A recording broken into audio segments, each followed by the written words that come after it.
a small smile. Ron was more interested in eating the frogs than looking at the famous witches and wizard cards, but Harry couldn't keep his eyes off them. Soon he had not only Dumbledore and Morgana, but Hengist of Woodcroft, Albrecht Grunion, Circe, Parcelius, and Merlin. He finally tore his eyes away from the druidess, Cleodona, who was scratching her nose to open a bag of Bertie Bott's every flavour beans. "You want to be careful with those," Ron warned Harry.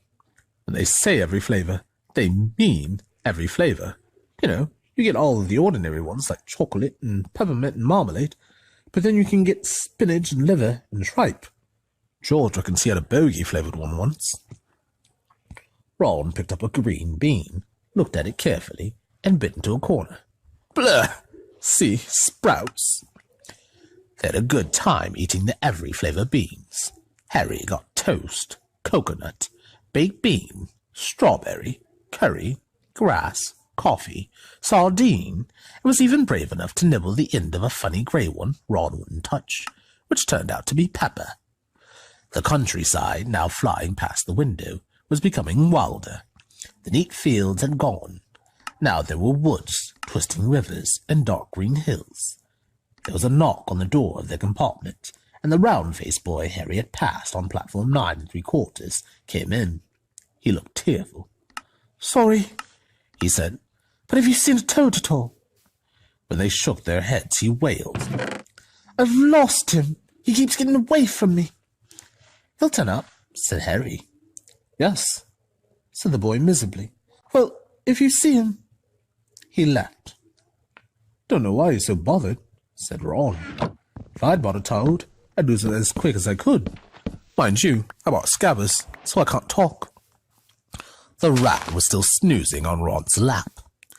"He might have died and you wouldn't know the difference," said Ron in disgust. "I tried to turn him yellow yesterday to make him more interesting, but the spell didn't work. I'll show you. Look." He rummaged around in his trunk and pulled out a very battered-looking wand. It was chipped in places, and something white was glinting at the end. Unicorn hair's nearly poking out. Anyway. He had just raised his wand when the compartment door slid open again. The toadless boy was back, but this time he had a girl with him. She was already wearing her new Hogwarts robes. "Has anyone seen a toad? Neville's lost one," she said. She had a bossy sort of voice, lots of bushy brown hair, and rather large front teeth. "You already told him we haven't seen it," said Ron, but the girl wasn't listening. She was looking at the wand in his hand. "Oh, are you doing magic? Let's see it then." She sat down. Ron looked taken aback. All right." He cleared his throat. "Sunshine, daisies, butter mellow, turn the stupid fat rat yellow." He waved his wand, but nothing happened. Scabbers stayed grey and fast asleep. "Are you sure that's a real spell?" said the girl. "Well, it's not very good, is it? I've tried a few simple spells just for practice, and it's all worked for me. Nobody in my family is magic at all. It was ever such a surprise when I got my letter, but I was ever so pleased, of course. I mean, it's the very best school of witchcraft there is, I've heard. I've learnt all our set books off by heart, of course. I just hope it will be enough. I'm Hermione Granger, by the way. Who are you?" She said all this very fast. Harry looked at Ron and was relieved to see by his stunned face that he hadn't learnt all the set books off by heart either. "I'm Ron Weasley," Ron muttered. "Harry Potter," said Harry.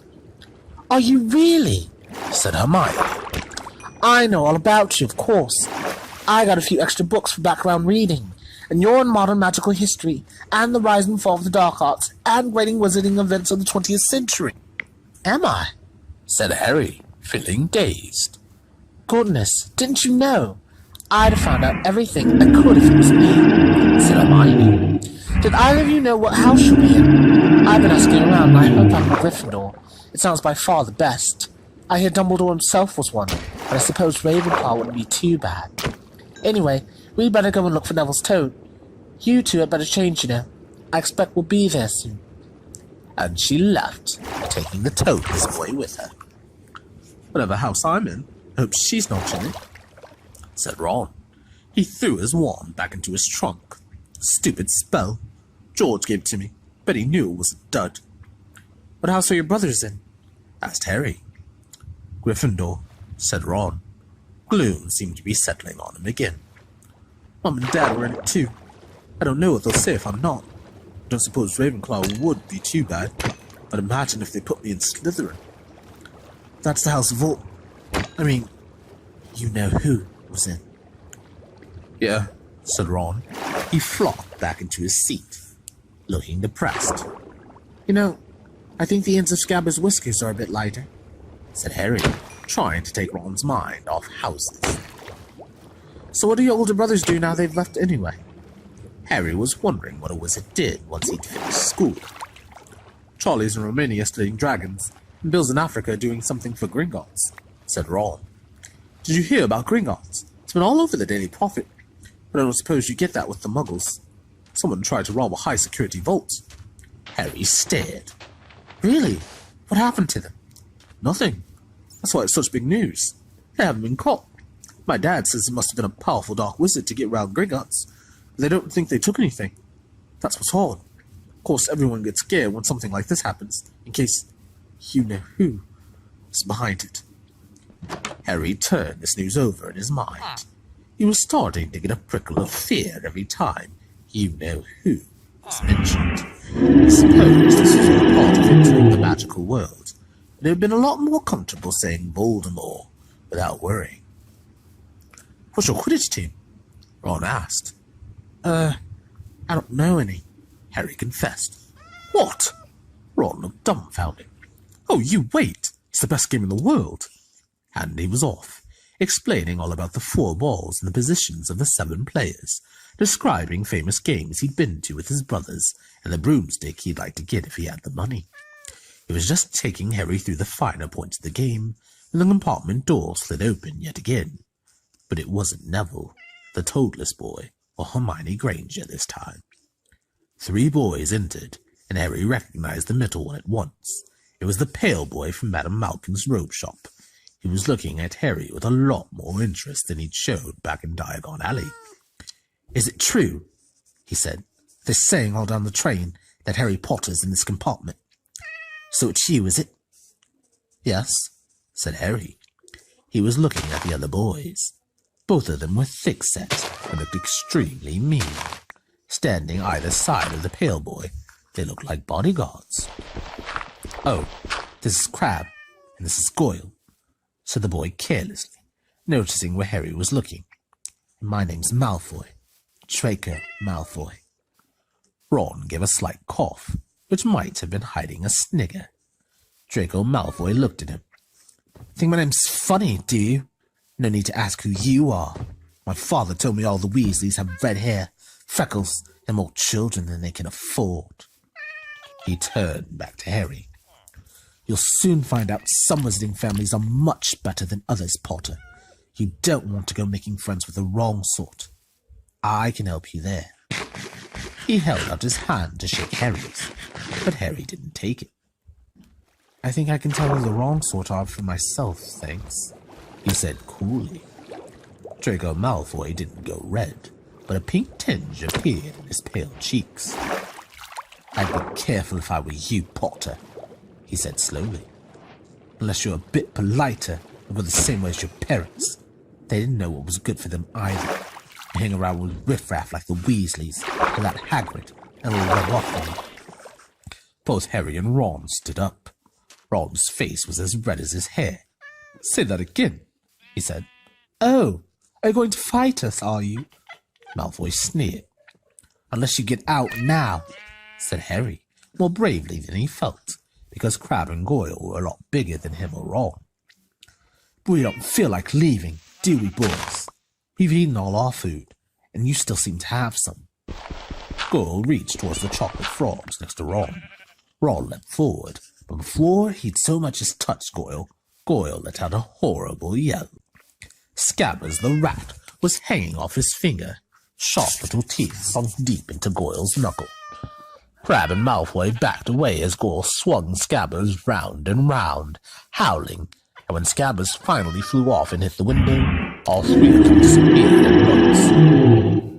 Perhaps they thought there were more rats lurking among the sweets. Or perhaps they'd heard footsteps, because a second later, Hermione Granger had come in. "What has been going on?" she said, looking at the sweets all over the floor, and Ron picking up Scabbers by his tail. "I think he's been knocked out," Ron said to Harry. He looked closer at Scabbers. "No, I don't believe it. He's gone back to sleep."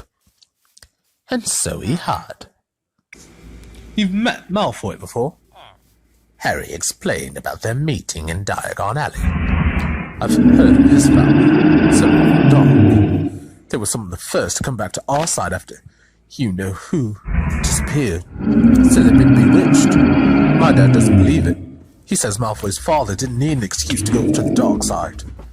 He turned to Hermione. "Can we help you with something?" "You'd better hurry up and put your robes on. I've just been up to the front to ask the driver, and he says we're nearly there. You haven't been fighting, have you? You'll be in trouble before we even get there." "Scabbers has been fighting, not us," said Ron, scowling at her. "Would you mind leaving while we change?" "All right. I only came in here because people outside are behaving very childishly, racing up and down the corridors," said Hermione in a sniffy voice. "And you've got dirt on your nose, by the way. Did you know?" Ron glared at her as she left. Harry peered out of the window. It was getting dark. He could see mountains and forests under a deep purple sky. The train did seem to be slowing down.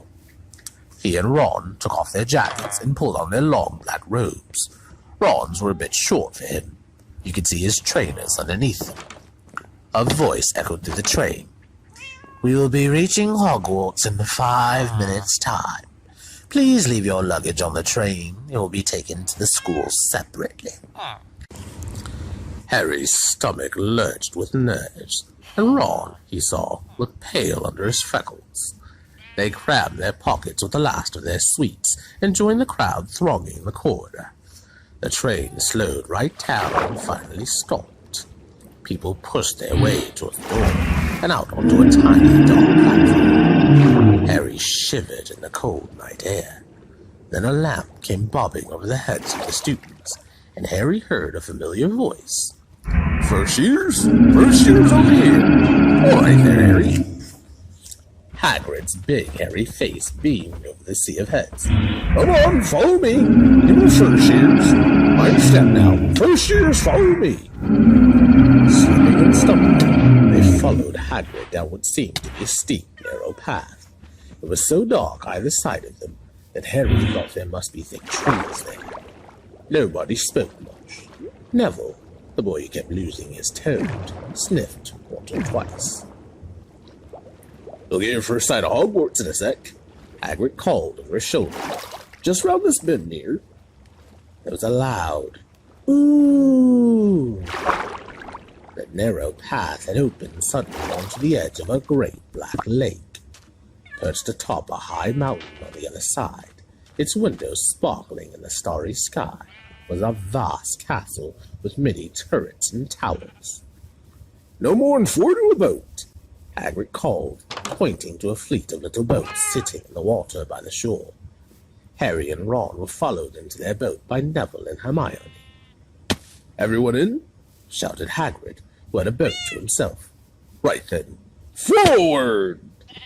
And the fleet of little boats moved off all at once, gliding across the lake, which was as smooth as glass. Everyone was silent, staring up at the great castle overhead. It towered over them as they sailed nearer and nearer to the cliff onto which it stood. "Heads down!" yelled Hagrid as the first boats reached the cliff. They all bent their heads, and the little boats carried them through a curtain of ivy, which hid a wide opening in the cliff face. They were carried along a dark tunnel, which seemed to be taking them right underneath the castle, until they reached a kind of underground harbor, where they clambered out onto the rocks and pebbles. "Oi, you there! Is this your toad?" said Hagrid, who was checking the boats as people climbed out of them. "Trevor!" cried Neville blissfully, holding out his hands. Then they clambered up a passageway in the rock after Hagrid's lamp, coming out at last onto smooth, damp grass right in the shadow of the castle. They walked up a flight of stone steps and crowded around the huge oak front door. "Everyone here? You there? Still got your toad?" Hagrid raised a gigantic fist and knocked 3 times on the castle door. Chapter 7. The Sorting Hat. The door swung open at once. A tall, black-haired witch in emerald green robes stood there. She had a very stern face, and Harry's first thought was that this was not someone to cross. "The first years, Professor McGonagall," said Hagrid. "Thank you, Hagrid. I'll take them from here." She pulled the door wide. The entrance hall was so big you could have fitted the whole of the Dursleys' house in it. The stone walls were lit with flaming torches like the ones at Gringotts. The ceiling was too high to make out, and a magnificent marble staircase facing them led to the upper floors. They followed Professor McGonagall across the flagstone floor. Harry could hear the drone of hundreds of voices from a doorway to the right. The rest of the school must already be here. But Professor McGonagall showed the first years into a small empty chamber off the hall. They crowded in, standing rather closer together than they would usually have done, peering about nervously. "Welcome to Hogwarts," said Professor McGonagall. "The start of term banquet will begin shortly, but before you take your seats in the Great Hall, you'll be sorted into your houses. The sorting is a very important ceremony, because while you are here, your house will be something like your family within Hogwarts. You will have classes with the rest of your house, sleep in your house dormitory, and spend free time in your house common room. The 4 houses are called Gryffindor, Hufflepuff, Ravenclaw, and Slytherin. Each house has its own noble history, and each has produced outstanding witches and wizards. While you are at Hogwarts, your triumphs will earn your house points, while any rule-breaking will lose house points. At the end of the year, the house with the most points is awarded the House Cup, a great honor. I hope each of you will be a credit to whichever house becomes yours. The sorting ceremony will take place in a few minutes in front of the rest of the school. I suggest you all smarten yourself up as much as you can while you are waiting." Her eyes lingered for a moment on Neville's cloak, which was fastened under his left ear, and on Ron's smudged nose. Harry nervously tried to flatten his hair. "I shall return when we are ready for you," said Professor McGonagall. "Please wait quietly." She left the chamber. Harry swallowed.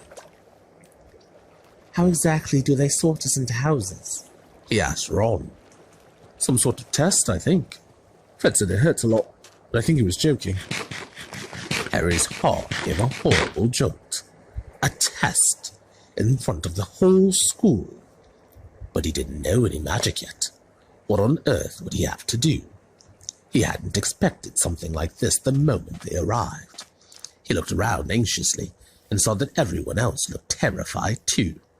No one was talking much except Hermione Granger, who was whispering very fast about all the spells she'd learnt and wondering which one she'd need. Harry tried hard not to listen to her. He'd never been more nervous. Never. Not even when he'd had to take a school report home to the Dursleys, saying that he'd somehow turned his teacher's wig blue. He kept his eyes fixed on the door. Any second now, Professor McGonagall would come back and lead him to his doom. Then something happened which made him jump about a foot in the air. Several people behind him screamed. "What the—" he gasped. So did the people around him. About 20 ghosts had just streamed through the back wall. Pearly white and slightly transparent, they glided across the room, talking to each other, and hardly glancing at the first years. They seemed to be arguing. What looked like a fat little monk was saying, "Forgive and forget, I say. We ought to give him a second chance." "My dear Friar, haven't we given Peeves all the chances he deserves? He gives us all a bad name, and he's not really even a ghost. I say, what are you all doing here?" A ghost wearing a ruff and tights had suddenly noticed the first years. Nobody answered. "New students," said the fat friar, smiling around at them. "About to be sorted, I suppose." A few people nodded mutely. "Hope to see you in Hufflepuff," said the friar. "My old house, you know." "Move along now," said a sharp voice. "The sorting ceremony's about to start." Professor McGonagall had returned. One by one, the ghosts floated away to the opposite wall. "Now, form a line," Professor McGonagall told the first years, "and follow me." Feeling oddly as though his legs had turned to lead, Harry got into line behind a boy with sandy hair, with Ron behind him, and they walked out of the chamber, back across the hall, and through a pair of double doors into the great hall. Harry had never even imagined such a strange and splendid place. It was lit by thousands and thousands of candles, which were floating in mid-air over 4 long tables, where the rest of the students were sitting. These tables were laid with glittering golden plates and goblets. At the top of the hall was another long table where the teachers were sitting. Professor McGonagall led the first years up here, so that they came to a halt in a line facing the other students, with the teachers behind them. The hundreds of faces staring at them looked like pale lanterns in the flickering candlelight. Dotted here and there among the students, the ghosts showed misty silver. Mainly to avoid all the staring eyes, Harry looked upwards and saw a velvety black ceiling dotted with stars. He heard Hermione whisper, "It's bewitched to look like the sky outside. I read about it in Hogwarts history." It was hard to believe there was a ceiling there at all, and that the great hall didn't simply open up to the heavens. Harry quickly looked down again as Professor McGonagall silently placed a 4-legged stool in front of the first years. On top of the stool she put a pointed wizard's hat. This hat was parched and frayed and extremely dirty. Aunt Petunia wouldn't have let it in the house. Maybe they had to try and get a rabbit out of it, Harry thought wildly. That seemed the sort of thing. Noticing that everyone in the hall was now staring at the hat, he stared at it too. For a second, there was complete silence. Then the hat twitched.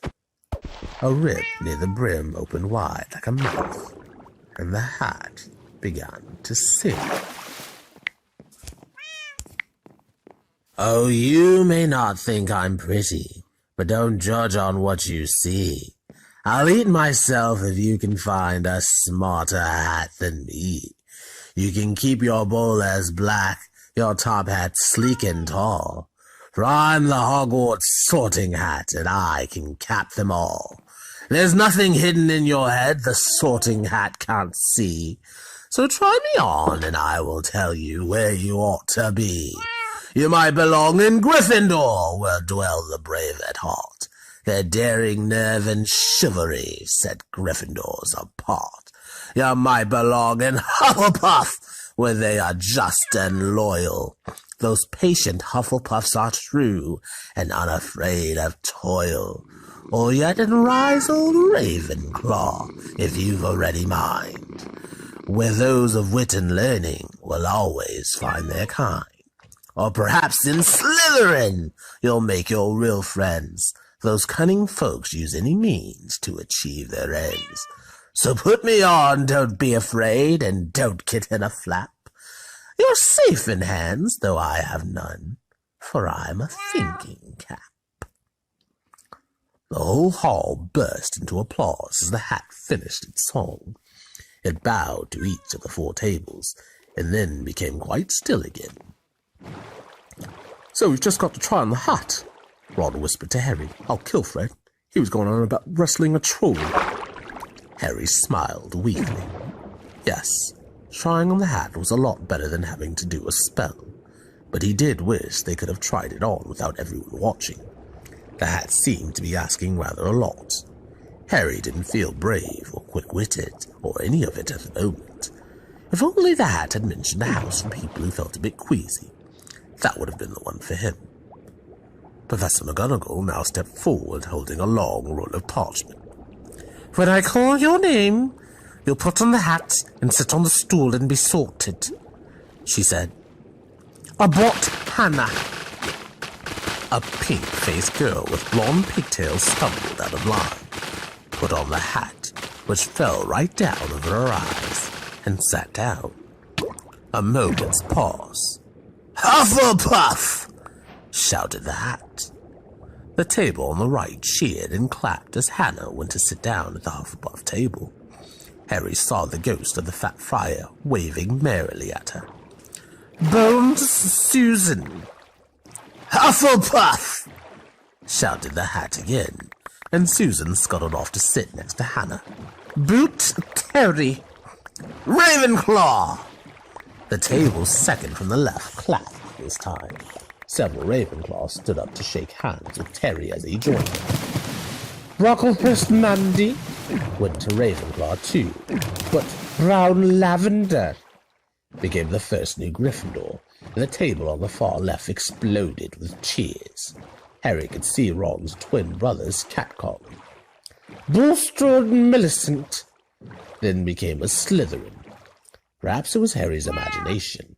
After all he'd heard about Slytherin, but he thought they looked an unpleasant lot. He was starting to feel definitely sick now. He remembered being picked for teams during sports lessons at his old school. He had always been last to be chosen, not because he was no good, but because no one wanted Dudley to think they liked him. "Finch Fletchley Justin?" "Hufflepuff!" Sometimes, Harry noticed, the hat shouted out the house at once, but at others, it took a little while to decide. "Finnegan Seamus!" The sandy-haired boy next to Harry in the line sat on the stool for almost a whole minute before the hat declared him a Gryffindor. "Granger Hermione?" Hermione almost ran to the stool and jammed the hat eagerly on her head. "Gryffindor!" shouted the hat. Ron groaned. A horrible thought struck Harry, as horrible thoughts always do when you're very nervous. What if he wasn't chosen at all? What if he just sat there with a hat over his eyes for ages, until Professor McGonagall jerked it off his head and said there had obviously been a mistake, and he'd better get back on the train? When Neville Longbottom, the boy who kept losing his toad, was called, he fell over on his way to the stool. The hat took a long time to decide with Neville. When it finally shouted, "Gryffindor!" Neville ran off still wearing it, and had to jog back amid gales of laughter to give it to MacDougall Morog. Malfoy swaggered forward when his name was called, and got his wish at once. The hat had barely touched his head when it screamed, "Slytherin!" Malfoy went to join his friends Crabbe and Goyle, looking pleased with himself. There weren't many people left now. Moon, Knott, Parkinson, then a pair of twin girls, Patil and Patil, then Perks, Sally and then, at last, Potter Harry. As Harry stepped forward, whispers suddenly broke out like little hissing fires all over the hall. "Potter, did she say? The Harry Potter?" The last thing Harry saw before the hat dropped over his eyes was the hall full of people craning to get a good look at him. Next second, he was looking at the black inside the hat. He waited. Said a small voice in his ear. "Difficult, very difficult. Plenty of courage, I see. Not a bad mind, either. There's talent, oh my goodness, yes. And a nice thirst to prove yourself. Now that's interesting. So where shall I put you?" Harry gripped the edges of the stool and thought. Not Slytherin, not Slytherin, not Slytherin, eh? Said the small voice. "Are you sure? You can be great, you know. It's all here in your head. And Slytherin will help you on the way to greatness. No doubt about that. No? Well, if you're sure." better be Gryffindor! Harry heard the hat shout the last word to the whole hall. He took off the hat and walked shakily toward the Gryffindor table. He was so relieved to have been chosen, not put in Slytherin. He hardly noticed that he was getting the loudest cheer yet. Percy the prefect got up and shook his hand vigorously, while the Weasley twins yelled, "We got Potter! We got Potter!" Harry sat down opposite the ghost in the ruff he'd seen earlier. The ghost patted his arm, giving Harry the sudden horrible feeling he just plunged it into a bucket of ice-cold water. He could see the high table properly now. At the end nearest him sat Hagrid, who caught his eye and gave him the thumbs up. Harry grinned back, and there, in the center of the high table, in a large gold chair, sat Albus Dumbledore. Harry recognized him at once from the card he got out of the chocolate frog on the train. Dumbledore's silver hair was the only thing in the whole hall that shone as brightly as the ghost's. Harry spotted Professor Quirrell, too, the nervous young man from the leaky cauldron. He was looking very peculiar in a large purple turban, and now there were only 3 people left to be sorted. Trip and Lisa became a Ravenclaw, and then it was Ron's turn. He was pale green by now. Harry crossed his fingers under the table, and a second later, the hat had shouted, "Gryffindor!" Harry clapped loudly with the rest as Ron collapsed into the chair next to him. "Well done, Ron. Excellent," said Percy Weasley pompously across Harry as Sabini Blaze was made a Slytherin. Professor McGonagall rolled up a scroll and took the sorting hat away. Harry looked down at his empty gold plate. He had only just realized how hungry he was. The pumpkin pasty seemed ages ago. Albus Dumbledore had got to his feet. He was beaming at the students, his arms open wide, as if nothing could have pleased him more than to see them all there. "Welcome," he said. "Welcome to a new year at Hogwarts. Before we begin our banquet, I would like to say a few words, and here they are. Nitwit, blubber, oddment, tweak. Thank you." He sat back down. Everybody clapped and cheered. Harry didn't know whether to laugh or not. "Is he a bit mad?" he asked Percy uncertainly. "Mad?" said Percy airily. "He is a genius. Best wizard in the world. He is a bit mad, yes. Potatoes, Harry." Harry's mouth fell open. The dishes in front of him were now piled with food. He had never seen so many things he liked to eat on one table. Roast beef, roast chicken, pork chops and lamb chops, sausages, bacon and steak, boiled potatoes, roast potatoes, chips, Yorkshire pudding, peas, carrots, gravy, ketchup, and for some strange reason, mint humbugs. The Dursleys had never exactly starved Harry, but he'd never been allowed to eat as much as he liked. Dudley had always taken anything that Harry really wanted, even if it made him sick. Harry piled his plate with a bit of everything except the humbugs, and began to eat. It was all delicious. "That does look good," said the ghost in the ruff sadly, watching Harry cut up his steak. "Can't you?" "I haven't eaten for nearly 500 years. said the ghost. "I don't need to, of course, but one does miss it. I don't think I've introduced myself. Sir Nicholas Dimensy Porpington, natural service, resident ghost of Gryffindor Tower." "I know who you are," said Ron suddenly. "My brothers told me about you. You're nearly had his neck." "I would prefer you to call me Sir Nicholas Dimensy." The ghost began stiffly, but sandy-haired Seamus Finnegan interrupted. "Nearly headless? How can you be nearly headless?" Sir Nicholas looked extremely miffed, as if their little chat wasn't going at all the way he wanted. "Like this," he said irritably. He seized his left ear and pulled. His whole head swung off his neck and fell onto his shoulder as if it was on a hinge. Someone had obviously tried to behead him, but had not done it properly. Looking pleased at the stunned looks on their faces, Nearly Headless Nick flipped his head back onto his neck, coughed, and said, "So, New Gryffindors, I hope you're going to help us win the house championship this year. Gryffindor have never gone so long without winning. Slytherin have got the cup 6 years in a row. The bloody Baron's becoming almost unbearable. He's the Slytherin ghost.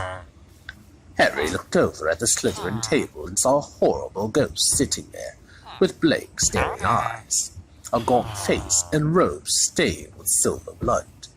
He was right next to Malfoy, who, Harry was pleased to see, didn't look too pleased with the seeming arrangements. "How did he get covered in blood?" asked Seamus with great interest. I have never asked, said Nearly at the Snitch delicately. When everyone had eaten as much as they could, the remains of the food faded from the plates, leaving them sparkling clean as before. A moment later, the puddings appeared. Blocks of ice cream in every flavour you could think of. Apple pies, truffle tarts, chocolate eclairs, and jam donuts, trifles, strawberries, jelly, rice pudding. As Harry helped himself to a truffle tart, the talk turned to their families. "I'm half and half," said Seamus. "Your dad's a muggle. Ma'am didn't tell him she was a witch till after they were married. Bit of a nasty shock for him." The others laughed. "What about you, Neville?" said Ron. "Well, my gran brought me up, and she's a witch," said Neville. "But the family thought I was all muggle for ages. My great-uncle Algy kept trying to catch me off my guard and force some magic out of me. He pushed me off the end of Blackpool Pier once, and nearly drowned. But nothing happened until I was 8. Great-uncle Algy came round for tea, and he was hanging me out of an upstairs window by the ankles when my great-aunt Ned offered him a ring, and he accidentally let go. But I bounced all the way down the garden and into the road. They were all really pleased. Gran was crying. She was so happy. And you should have seen their faces when I got in here. They thought I might not be magic enough to come. You see? Great-uncle Algy was so pleased he brought me my toad." On Harry's other side, Percy Weasley and Hermione were talking about lessons. "I do hope they stop straight away. There's so much to learn. I'm particularly interested in transfiguration. You know, turning something into something else. Of course, it's supposed to be very difficult." "He'll be starting small, just matches into needles, that sort of thing." Harry, who was starting to feel warm and sleepy, looked up at the high table again. Hagrid was drinking deeply from his goblet. Professor McGonagall was talking to Professor Dumbledore. Professor Quirrell, in his absurd turban, was talking to a teacher with greasy black hair, a hooked nose, and sallow skin. It happened very suddenly. The hook-nosed teacher looked past Quirrell's turban straight into Harry's eyes, and a sharp, hot pain shot across the scar on Harry's forehead. "Ouch!" Harry clapped a hand to his head. "What is it?" asked Percy. Nothing." The pain had gone as quickly as it had come. Hardest to shake off was the feeling Harry had got from the teacher's look. A feeling that he didn't like Harry at all. "Who's that teacher talking to Professor Quirrell?" he asked Percy. "Oh, you know Quirrell already, do you? No wonder he's looking so nervous. That's Professor Snape. He teaches potions, but he doesn't want to. Everyone knows he's after Quirrell's job. Knows an awful lot about the dark arts, Snape." Harry watched Snape for a while, but Snape didn't look at him again. At last the puddings too disappeared. Professor Dumbledore got to his feet again. The hall fell silent. Just a few more words now we're all fed and watered. I have a few start-of-term notices to give you. First years should note that the forest and the grounds is forbidden to all pupils, and a few of our older students would do well to remember that as well. Dumbledore's twinkling eyes flashed in the direction of the Weasley twins. I have also been asked by Mr. Phillips, the caretaker, to remind you all that no magic should be used between classes in the corridors. Quidditch trials will be held in the second week of term. Anyone interested in playing for their house teams should contact Madam Hooch. And finally, I must tell you that this year, the third floor corridor on the right-hand side is out of bounds to everyone who does not wish to die a very painful death. Harry laughed, but he was one of the few who did. "He's not serious," he muttered to Percy. "Must be," said Percy, frowning at Dumbledore. "It's odd, because he usually gives us reasons why we're not allowed to go somewhere." The forest is full of dangerous beasts. Everyone knows that. I do think he might have told us prefix, at least. And now, before we go to bed, let us sing the school song, cried Dumbledore.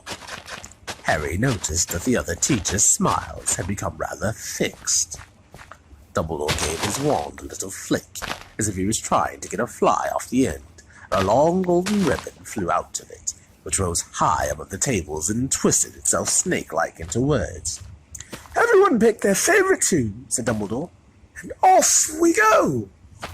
And the school bellowed, Hogwarts, Hogwarts, Hoggy-Wotty, Hogwarts, teach us something, please. Whether we be old and bald or young with scabby knees, our heads could do with fillings, with some interesting stuff. For now they're bare and full of air, dead flies and bits of fluff. So teach us things worth knowing, bring back what we forgot. Just do your best, we'll do the rest, and learn until our brains all rot. Everybody finished the song at different times. At last, only the Weasley twins were left singing along to a very slow fugue. Dumbledore conducted their last few lines with his wand, and when they had finished, he was one of those who clapped loudest. Ah, music, he said, wiping his eyes. A magic beyond all we do here. And now bedtime. Off you trot. The Gryffindor first years followed Percy through the chattering crowds, out of the great hall, and up the marble staircase. Harry's legs were like lead again, but only because he was so tired and full of food. He was too sleepy even to be surprised that the people in the portraits along the corridors whispered and pointed as they passed, or that twice Percy led them through doorways hidden behind sliding panels and hanging tapestries. They climbed more staircases, yawning and dragging their feet, and Harry was just wondering how much further they had to go when they came to a sudden halt. A bundle of walking sticks was floating in mid-air ahead of them, and as Percy took a step towards them, they started throwing themselves at him. Peeves, Percy whispered to the first years. A poltergeist. He raised his voice. Peeves, show yourself. A loud, rude sound, like the air being let out of a balloon, answered. Do you want me to go to the Bloody Baron? There was a pop, and a little man with wicked dark eyes and a wide mouth appeared, floating cross-legged in the air, clutching the walking sticks. Ew, he said with an evil cackle. Ickle thirsties, what fun! He swooped suddenly at them. They all ducked. Go away, Peeves, or the Baron will hear about this. I mean it, barked Percy. Peeves stuck out his tongue and vanished, dropping the walking sticks on Neville's head. They heard him zooming away, rattling coats of armor as he passed. You want to watch out for Peeves, said Percy as they set off again. The Bloody Baron's the only one who can control him. He won't even listen to us prefix. Here we are. At the very end of the corridor hung a portrait of a very fat woman in a pink silk dress. Password, she said. Caput Draconis, said Percy, and the portrait swung forward to reveal a round hole in the wall. They all scambled through it. Neville needed a leg up, and found themselves in the Gryffindor common room, a cozy round room full of squashy armchairs. Percy directed the girls through one door to their dormitory, and the boys through another. At the top of a spiral staircase, they were obviously in one of the towers, they found their beds at last. 5 four-posters hung with deep red velvet curtains. Their trunks had already been brought up. Too tired to talk much, they pulled on their pajamas and fell into bed. Great food, isn't it? Ron muttered to Harry through the hangings. Go off, Scabbers. He's chewing my sheets. Harry was going to ask Ron if he'd had any of the treacle tart, but he fell asleep almost at once. Perhaps Harry had eaten a bit too much, because he had a very strange dream. He was wearing Professor Quirrell's turban, which kept talking to him, telling him he must transfer to Slytherin at once, because it was his destiny. Harry told the turban he didn't want to be in Slytherin. It got heavier and heavier. He tried to pull it off, but it tightened painfully. And there was Malfoy laughing at him as he struggled with it. Then Malfoy turned to the hook-nosed teacher, Snape, whose laugh became high and cold. There was a burst of green light, and Harry woke, sweating and shaking. He rolled over and fell asleep again. When he woke next day, he didn't remember the dream at all. Chapter 8. The Potions Master. There, look. Where? Next to the tall kid with the red hair. Wearing the glasses. Did you see his face? Did you see his scar? Whispers followed Harry from the moment he left his dormitory next day. People queuing outside classrooms stood on tiptoe to get a look at him, or doubled back to pass him in the corridors again, staring. Harry wished they wouldn't, because he was trying to concentrate on finding his way to classes. There were 142 staircases at Hogwarts, wide, sweeping ones, narrow, rickety ones, some that led somewhere different on a Friday, some with a vanishing step halfway up that you had to remember to jump. Then there were doors that wouldn't open unless you asked politely or tickled them in exactly the right place, and doors that weren't really doors at all, solid walls just pretending. It was also very hard to remember where anything was, because it all seemed to move around a lot. The people in the portraits kept going to visit each other, and Harry was sure the coats of armor could walk. The ghosts didn't help either. It was always a nasty shock when one of them glided suddenly through a door you were trying to open. Nearly at this Nick was always happy to point new Gryffindors in the right direction.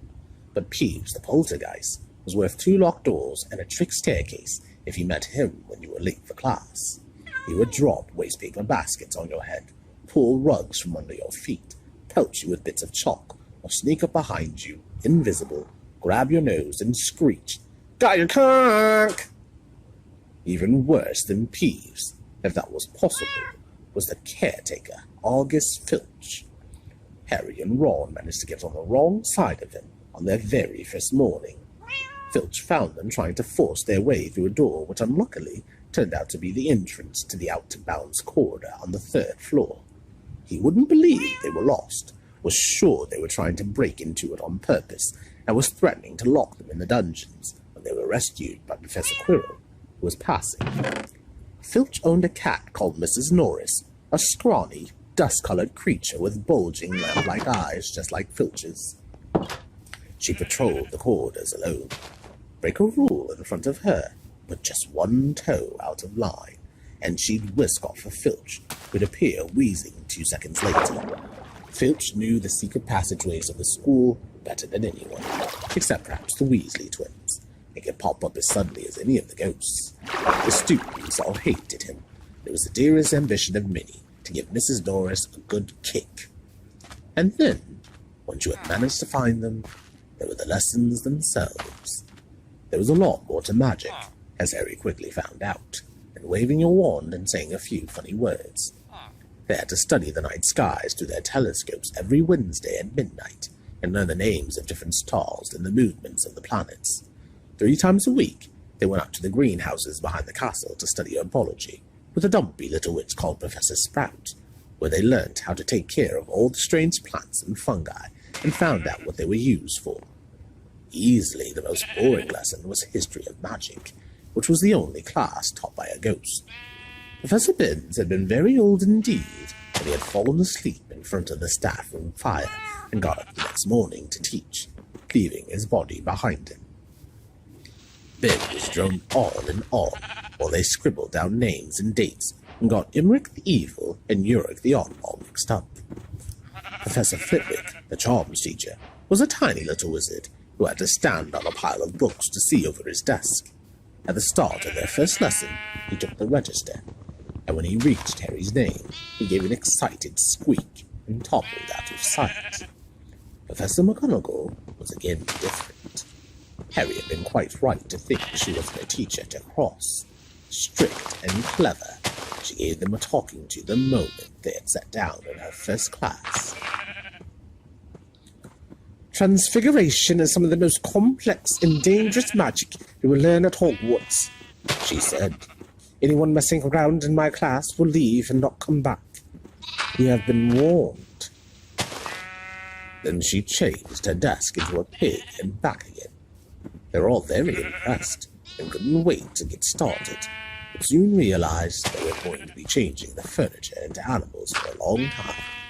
After making a lot of complicated notes, they were each given a match and started trying to turn it into a needle. By the end of the lesson, only Hermione Granger had made any difference to her match.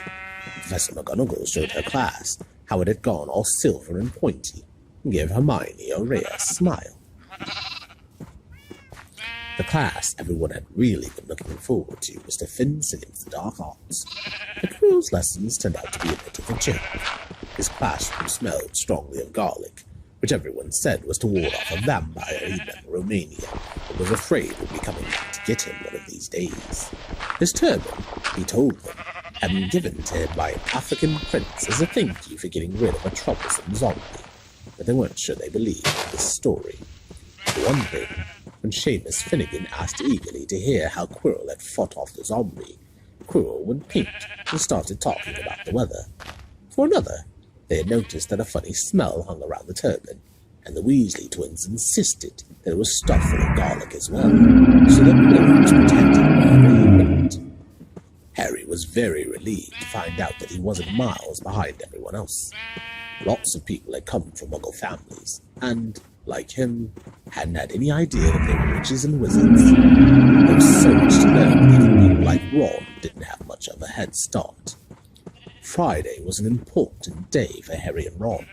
They finally managed to find their way down to the Great Hall for breakfast, without getting lost once. "What have we got today?" Harry asked. Ron poured sugar on his porridge. "Double potions with the Slytherins," said Ron. "Snape's head of Slytherin House. They say he always favours them. We'll be able to see if it's true." "Wish McGonagall favoured us," said Harry. Professor McGonagall was head of Gryffindor House, but it hadn't stopped her giving them a huge pile of homework the day before. Just then the post arrived.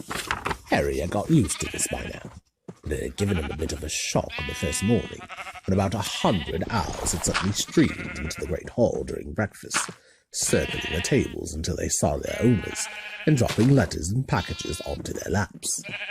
Hedwig hadn't brought Harry anything so far. She sometimes flew in to nibble his ear and have a bit of toast before going off to sleep in the owlery with the other school owls. This morning, however, she fluttered down between the marmalade and the sugar bowl and dropped a note onto Harry's plate. Harry tore it open at once. "Dear Harry," it said in a very untidy scrawl, "I know you get Friday afternoons off, so would you like to come and have a cup of tea with me around 3? Want to hear all about your first week? Send us an answer back with Hedwig. Hagrid." Harry borrowed Ron's quill, scribbled, "Yes, please, see you later," on the back of the note, and sent Hedwig off again. It was lucky that Harry had tea with Hagrid to look forward to, because the potions lesson turned out to be the worst thing that had happened to him so far. At the start of term banquet, Harry had got the idea that Professor Snape disliked him. By the end of the first potions lesson, he knew he'd been wrong. Snape didn't dislike Harry. He hated him. Potions lessons took place down in one of the dungeons. It was colder here than up in the main castle, and would have been quite creepy enough without the pickled animals floating in glass jars all around the walls. Snape, like Flitwick, started the class by taking the register, and like Flitwick, he paused at Harry's name. "Ah, yes," he said softly. "Harry Potter, our new celebrity." Draco Malfoy and his friends, Crabbe and Goyle, sniggered behind their hands. Snape finished calling the names and looked up at the class. His eyes were black like Hagrid's, but they had none of Hagrid's warmth. They were cold and empty, and made you think of dark tunnels. "You are here to learn the subtle science and exact art of potion making," he began. He spoke in barely more than a whisper, but they caught every word. Like Professor McGonagall, Snape had the gift of keeping a class silent without effort. "As there is little foolish wand-waving here, many of you will hardly believe this is magic. I don't expect you will really understand the beauty of the softly simmering cauldron with its shimmering fumes, the delicate power of liquids that creep through human veins, bewitching the mind, ensnaring the senses. I can teach you how to bottle fame, brew glory, even stopper death. If you want as big a bunch of dunderheads as I usually have to teach. More silence followed this little speech. Harry and Ron exchanged looks with raised eyebrows. Hermione Granger was on the edge of her seat and looked desperate to start proving that she wasn't a dunderhead. "Potter," said Snape suddenly, "what would I get if I added powdered root of asphodel to an infusion of wormwood?" Powdered root of what? To an infusion of what? Harry glanced at Ron, who looked as stumped as he was. Hermione's hand had shot into the air. "I don't know, sir," said Harry. Snape's lips curled into a sneer. "Tut, tut.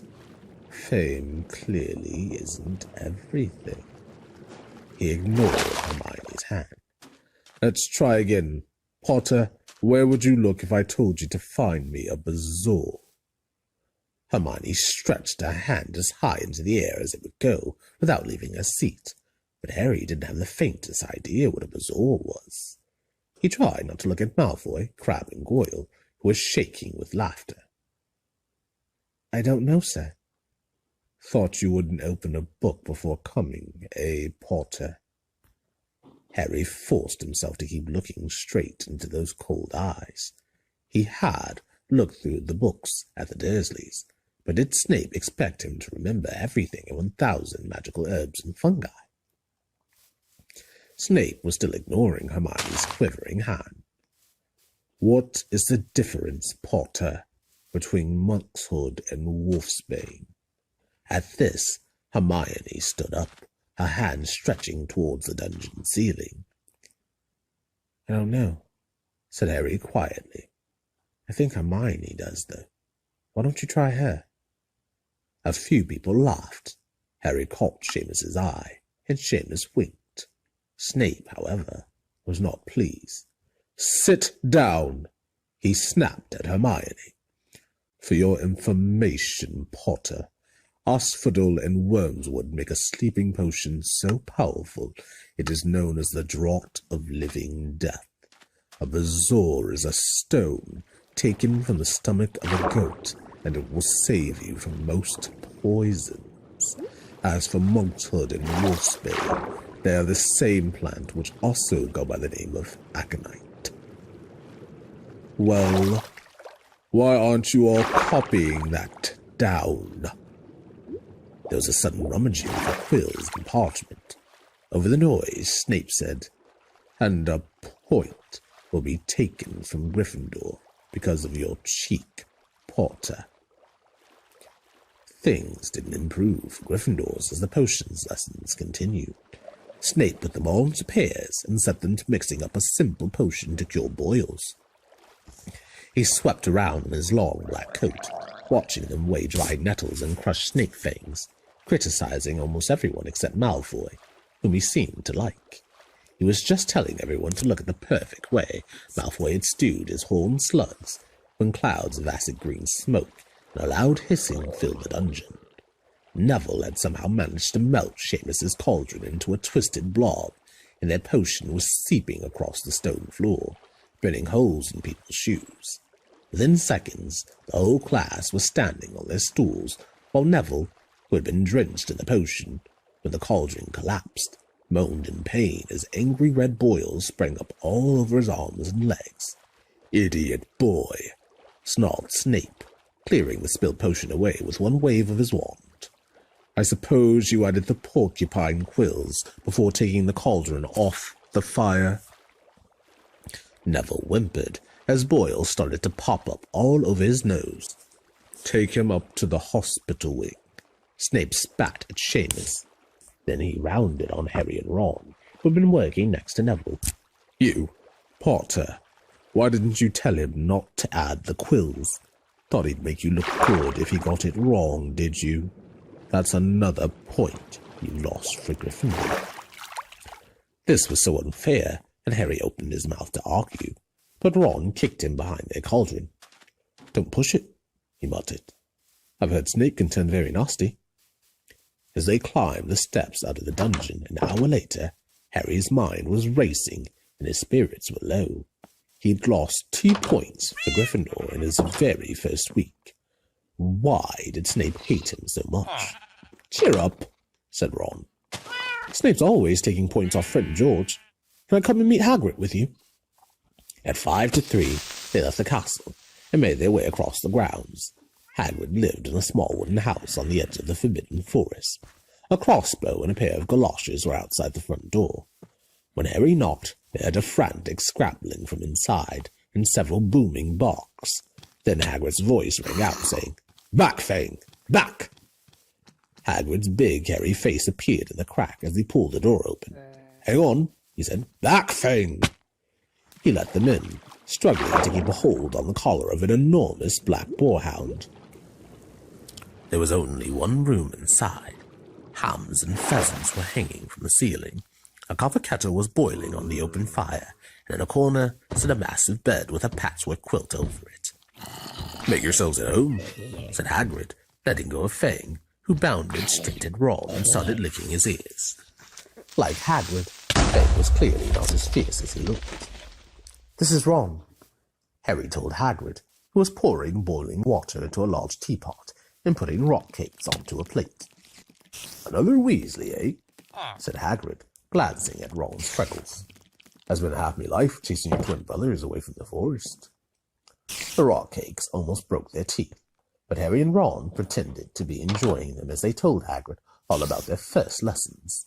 Fang rested his head on Harry's knee and drooled all over his robes. Harry and Ron were delighted to hear Hagrid call Filch "that old git." And as for that cat, Mrs. Norris, I'd like to introduce her to Fang sometime. Do you know, every time I go up to school, she follows me everywhere. Can't get rid of her. Filch puts her up to it.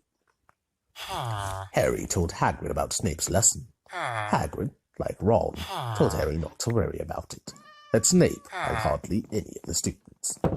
"But he seemed to really hate me." "Rubbish," said Hagrid. "Why should he?" Yet Harry couldn't help thinking that Hagrid didn't quite meet his eyes when he said that. "How's your brother Charlie?" Hagrid asked Ron. "I liked him a lot. Great with animals." Harry wondered if Hagrid had changed the subject on purpose. While Ron told Hagrid all about Charlie's work with dragons, Harry picked up a piece of paper that was lying on the table under the tea cosy. It was a cutting from the Daily Prophet. Gringotts Break In latest. Investigations continue into the break-in at Gringotts on 31st July. Widely believed to be the work of dark wizards or witches unknown. Gringotts goblins today insisted that nothing had been taken. The vault that was searched had in fact been emptied the same day. "But we're not telling you what was in there, so keep your noses out if you know what's good for you," said a Gringotts spokesgoblin this afternoon. Harry remembered Ron telling him on the train that someone had tried to rob Gringotts, but Ron hadn't mentioned the date. "Hagrid," said Harry, "that Gringotts break-in happened on my birthday. It might have been happening while we were there." There was no doubt about it. Hagrid definitely didn't meet Harry's eyes this time. He grunted and offered him another rock cake. Harry read the story again. The vault that was searched had in fact been emptied earlier that same day. Hagrid had emptied Vault 713, if you could call it emptying, taking out that grubby little package. Had that been what the thieves were looking for? As Harry and Ron walked back to the castle for dinner, their pockets weighed down with rock cakes they had been too polite to refuse, Harry thought that none of the lessons he'd had so far had given him as much to think about as tea with Hagrid. Had Hagrid collected that package just in time? Where was it now? And did Hagrid know something about Snape that he didn't want to tell Harry? Chapter 9. The midnight dew. Harry had never believed he would meet a boy he hated more than Dudley, but that was before he met Draco Malfoy. Still, first-year Gryffindors only had potions with the Slytherins, so they didn't have to put up with Malfoy much. Or at least they didn't, until they spotted a notice pinned up in the Gryffindor common room, which made them all groan. Flying lessons would be starting on Thursday, and Gryffindor and Slytherin would be learning together. Typical, said Harry darkly. It's just what I always wanted, to make a fool of myself on a broomstick in front of Malfoy. He had been looking forward to learning to fly more than anything else. You don't know you'll make a fool of yourself, Ron reasonably. Anyway, I know Malfoy's always going on about how good he is at Quidditch, but I bet that's all talk. Malfoy certainly did talk about flying a lot.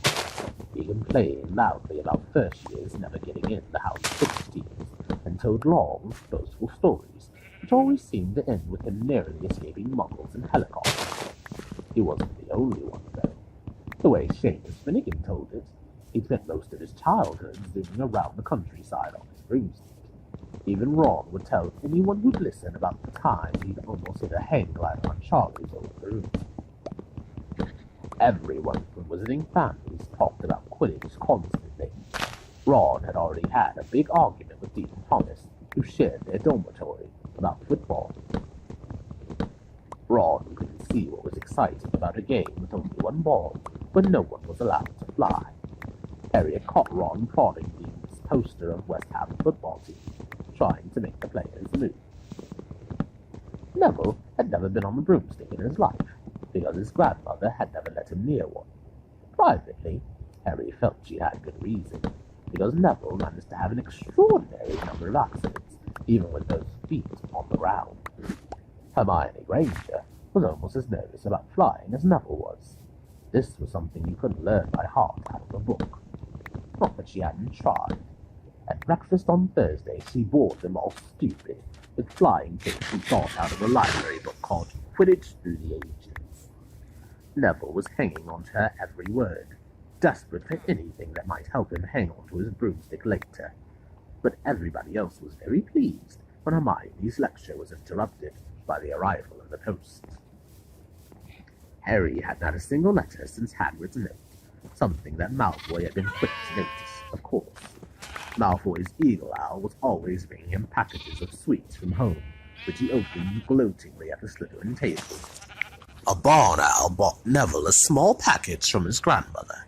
He opened it excitedly and showed them a glass ball the size of a large marble, which seemed to be full of white smoke. "It's a remembrall," he explained. "God knows I forget things. This tells you if there's something you've forgotten to do. Look, you hold it tight like this, and if it turns red..." Oh. His face fell, because the remembrall had suddenly glowed scarlet. "You've forgotten something?" Neville was trying to remember what he'd forgotten, when Draco Malfoy, who was passing the Gryffindor table, snatched the remembrall out of his hand. Harry and Ron jumped to their feet. They were half hoping for the reason to fight Malfoy. Professor McGonagall, who could spot trouble quicker than any other teacher in the school, was there in a flash. "What's going on?" "Malfoy's got my remembrall, Professor." Scowling, Malfoy quickly dropped the remembrall back on the table. "Just looking," he said, and he sloped away with Crabbe and Goyle behind him. At 3:30 that afternoon, Harry, Ron, and the other Gryffindors hurried down the front steps into the grounds for their first flying lesson. It was a clear, breezy day, and the grass rippled under their feet as they marched down the sloping lawns towards a smooth lawn on the opposite side of the grounds to the Forbidden Forest, whose trees were swaying darkly in the distance. The Slytherins were already there, and so were 20 broomsticks, lying in neat lines on the ground. Harry had heard friend George Weasley complain about the school brooms, saying that some of them started to vibrate if you flew too high, or always flew slightly to the left. Their teacher, Madame Hooch, arrived. She had short grey hair and yellow eyes like a hawk. "Well, what are you all waiting for?" she barked. "Everyone stand by a broomstick. Come on, hurry up." Harry glanced down at his broom. It was old, and some of the twigs stuck out at odd angles. "Stick out your right hand over your broom," called Madame Hooch at the front, "and say 'up.'" Everyone shouted. Harry's broom jumped into his hand at once, but it was one of the few that did. Hermione Granger's had simply rolled over on the ground, and Neville's hadn't moved at all. Perhaps brooms, like horses, could tell when you were afraid, thought Harry. There was a quaver in Neville's voice that said only too clearly that he wanted to keep his feet on the ground. Madam Hooch then showed them how to mount their brooms without sliding off the end, and walked up and down the rows, correcting their grips. Harry and Ron were delighted when she told Malfoy he'd been doing it wrong for years. Now, when I blow my whistle, you kick off from the ground hard, said Madam Hooch. Keep your broom steady, rise a few feet, and then come straight back down by leaning forward slightly. On my whistle, 3, 2... But Neville, nervous and jumpy and frightened of being left on the ground, pushed off hard before the whistle had touched Madam Hooch's lips. Come back, boy! She shouted, but Neville was rising straight up like a cork shot out of a bottle. 12 feet, 20 feet. Harry saw his scared white face look down at the ground, falling away. Saw him gasp, slip sideways off the broom, and wham! A thud and a nasty crack, and Neville lay, face down on the grass in a heap. His broomstick was still rising higher and higher, and started to drift lazily towards the forbidden forest and out of sight. Madam Hooch was bending over Neville, her face as white as his. Broken wrist, Harry heard her mutter. Come on, boy. It's all right. Up you get. She turned to the rest of the class. None of you is to move while I take this boy to the hospital wing. You leave those brooms where they are, or you'll be out of Hogwarts before you can say Quidditch. Come on, dear. Neville, his face tear-streaked, clutching his wrist, hobbled off with Madam Hooch, but her arm around him. No sooner were they out of earshot than Malfoy burst into laughter. Did you see his face? The great lump. The other Slytherins joined in. Shut up, Malfoy, snapped Parvati Patel. Ooh, sticking up for Longbottom, said Pansy Parkinson, a hard-faced Slytherin girl. Never thought you'd like little crybabies, Parvati. Look, said Malfoy, darting forward and snatching something out of the grass. It's that stupid thing Longbottom's ground sent him. The rememberal glittered in the sun as he held it up. Give that here, Malfoy, said Harry quietly. Everyone stopped talking to watch. Malfoy smiled nastily. I think I'll leave it somewhere for Longbottom to collect. How about up a tree? Give it here, Harry yelled, but Malfoy had leapt onto his broomstick and taken off. He hadn't been lying. He could fly well. Hovering level with the topmost branches of an oak, he called, "Come and get it, Potter!" Harry grabbed his broom. "No!" shouted Hermione Granger. "Madam Hooch told us not to move. You'll get us all into trouble." Harry ignored her. Blood was pounding in his ears. He mounted the broom and kicked hard against the ground, and up he soared. Air rushed through his hair, and his robes whipped out behind him. And in a rush of fierce joy, he realized he'd found something he could do without being taught. This was easy. This was wonderful. He pulled his broomstick up a little to take it even higher, and heard screams and gasps of girls back on the ground, an admiring whoop from Ron. He turned his broomstick sharply to face Malfoy in midair. Malfoy looked stunned. "Give it here," Harry called, "or I'll knock you off that broom." "Oh, yeah?" said Malfoy, trying to sneer but looking worried. Harry knew somehow what to do. He leaned forward and grasped the broom tightly in both hands, and it shot towards Malfoy like a javelin. Malfoy only just got out of the way in time. Harry made a sharp about turn and held the broom steady. A few people below were clapping. "No Crab and Goyle up here to save your neck, Malfoy," Harry called. The same thought seemed to have struck Malfoy. "Catch it if you can, then," he shouted, and he threw the glass ball high into the air and streaked back towards the ground. Harry saw, as though in slow motion, the ball rise up in the air and then start to fall. He leant forward and pointed his broom handle down. Next second, he was gathering speed in a steep dive, racing the ball. Wind whistled in his ears, mingled with the screams of people watching. He stretched out his hand. A foot from the ground, he caught it, just in time to pull his broom straight, and he toppled gently onto the grass, with the remembrance clutched safely in his fist.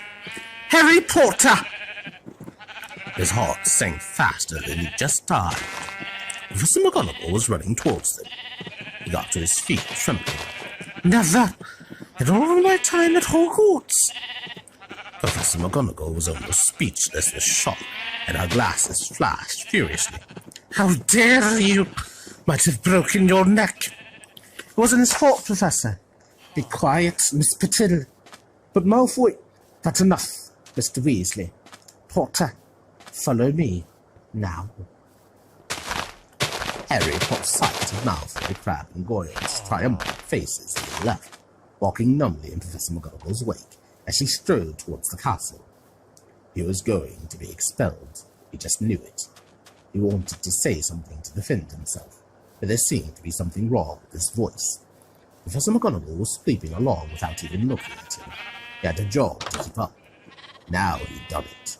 He hadn't even lasted 2 weeks. He'd be packing his bags in 10 minutes. What would the Dursleys say when he turned up on the doorstep? Up the front steps, up the marble staircase inside, and still Professor McGonagall didn't say a word to him. She wrenched open doors and marched along corridors, with Harry trotting miserably behind her.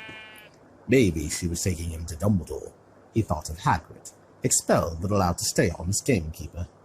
Perhaps he could be Hagrid's assistant.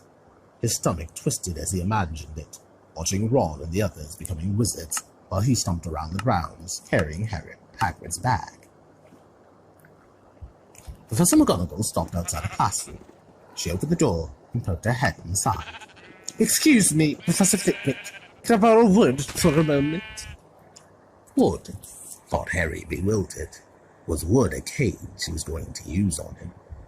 But Wood turned out to be a person, a burly fifth-year boy who came out of Flitwick's class looking confused. "Follow me, you two," said Professor McGonagall, and they marched on up the corridor. Wood looked curiously at Harry. "In here?" Professor McGonagall pointed them into a classroom which was empty, except for Peeves, who was busy writing rude words on the blackboard. "Out, Peeves!" she barked. Peeves threw the chalk into a bin, which clanged loudly, and they swooped out cursing. Professor McGonagall slammed the door behind him and turned to face the two boys. "Potter, this is Oliver Wood.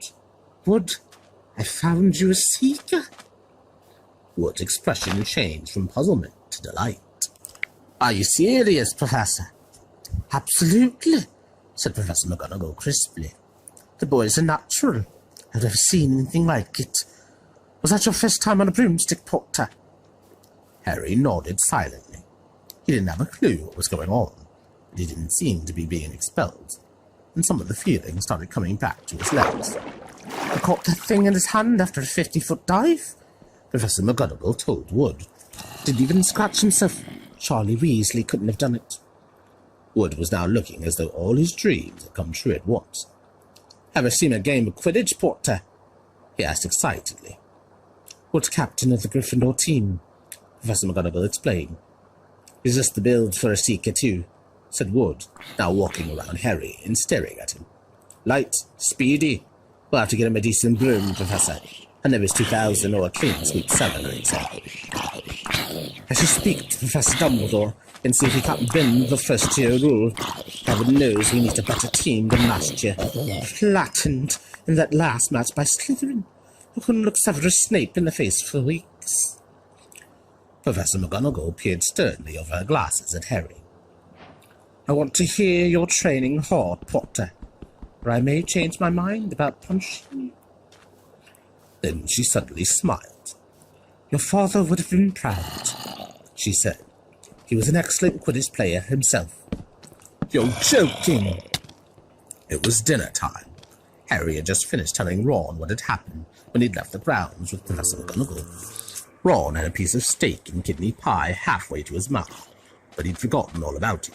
"Seeker," he said. "For first years, never. You must be the youngest house player in about a century," said Harry, shoveling pie into his mouth. He felt particularly hungry after the excitement of the afternoon. "Wood told me." Ron was so amazed, so impressed, he just sat and gaped at Harry. "I start training next week," said Harry. "Only don't tell anyone. He wants to keep it secret." Fred and George Weasley now came into the hall, spotted Harry, and hurried over. "Well done," said George in a low voice. "Wood told us. We're on the team too. Beat us."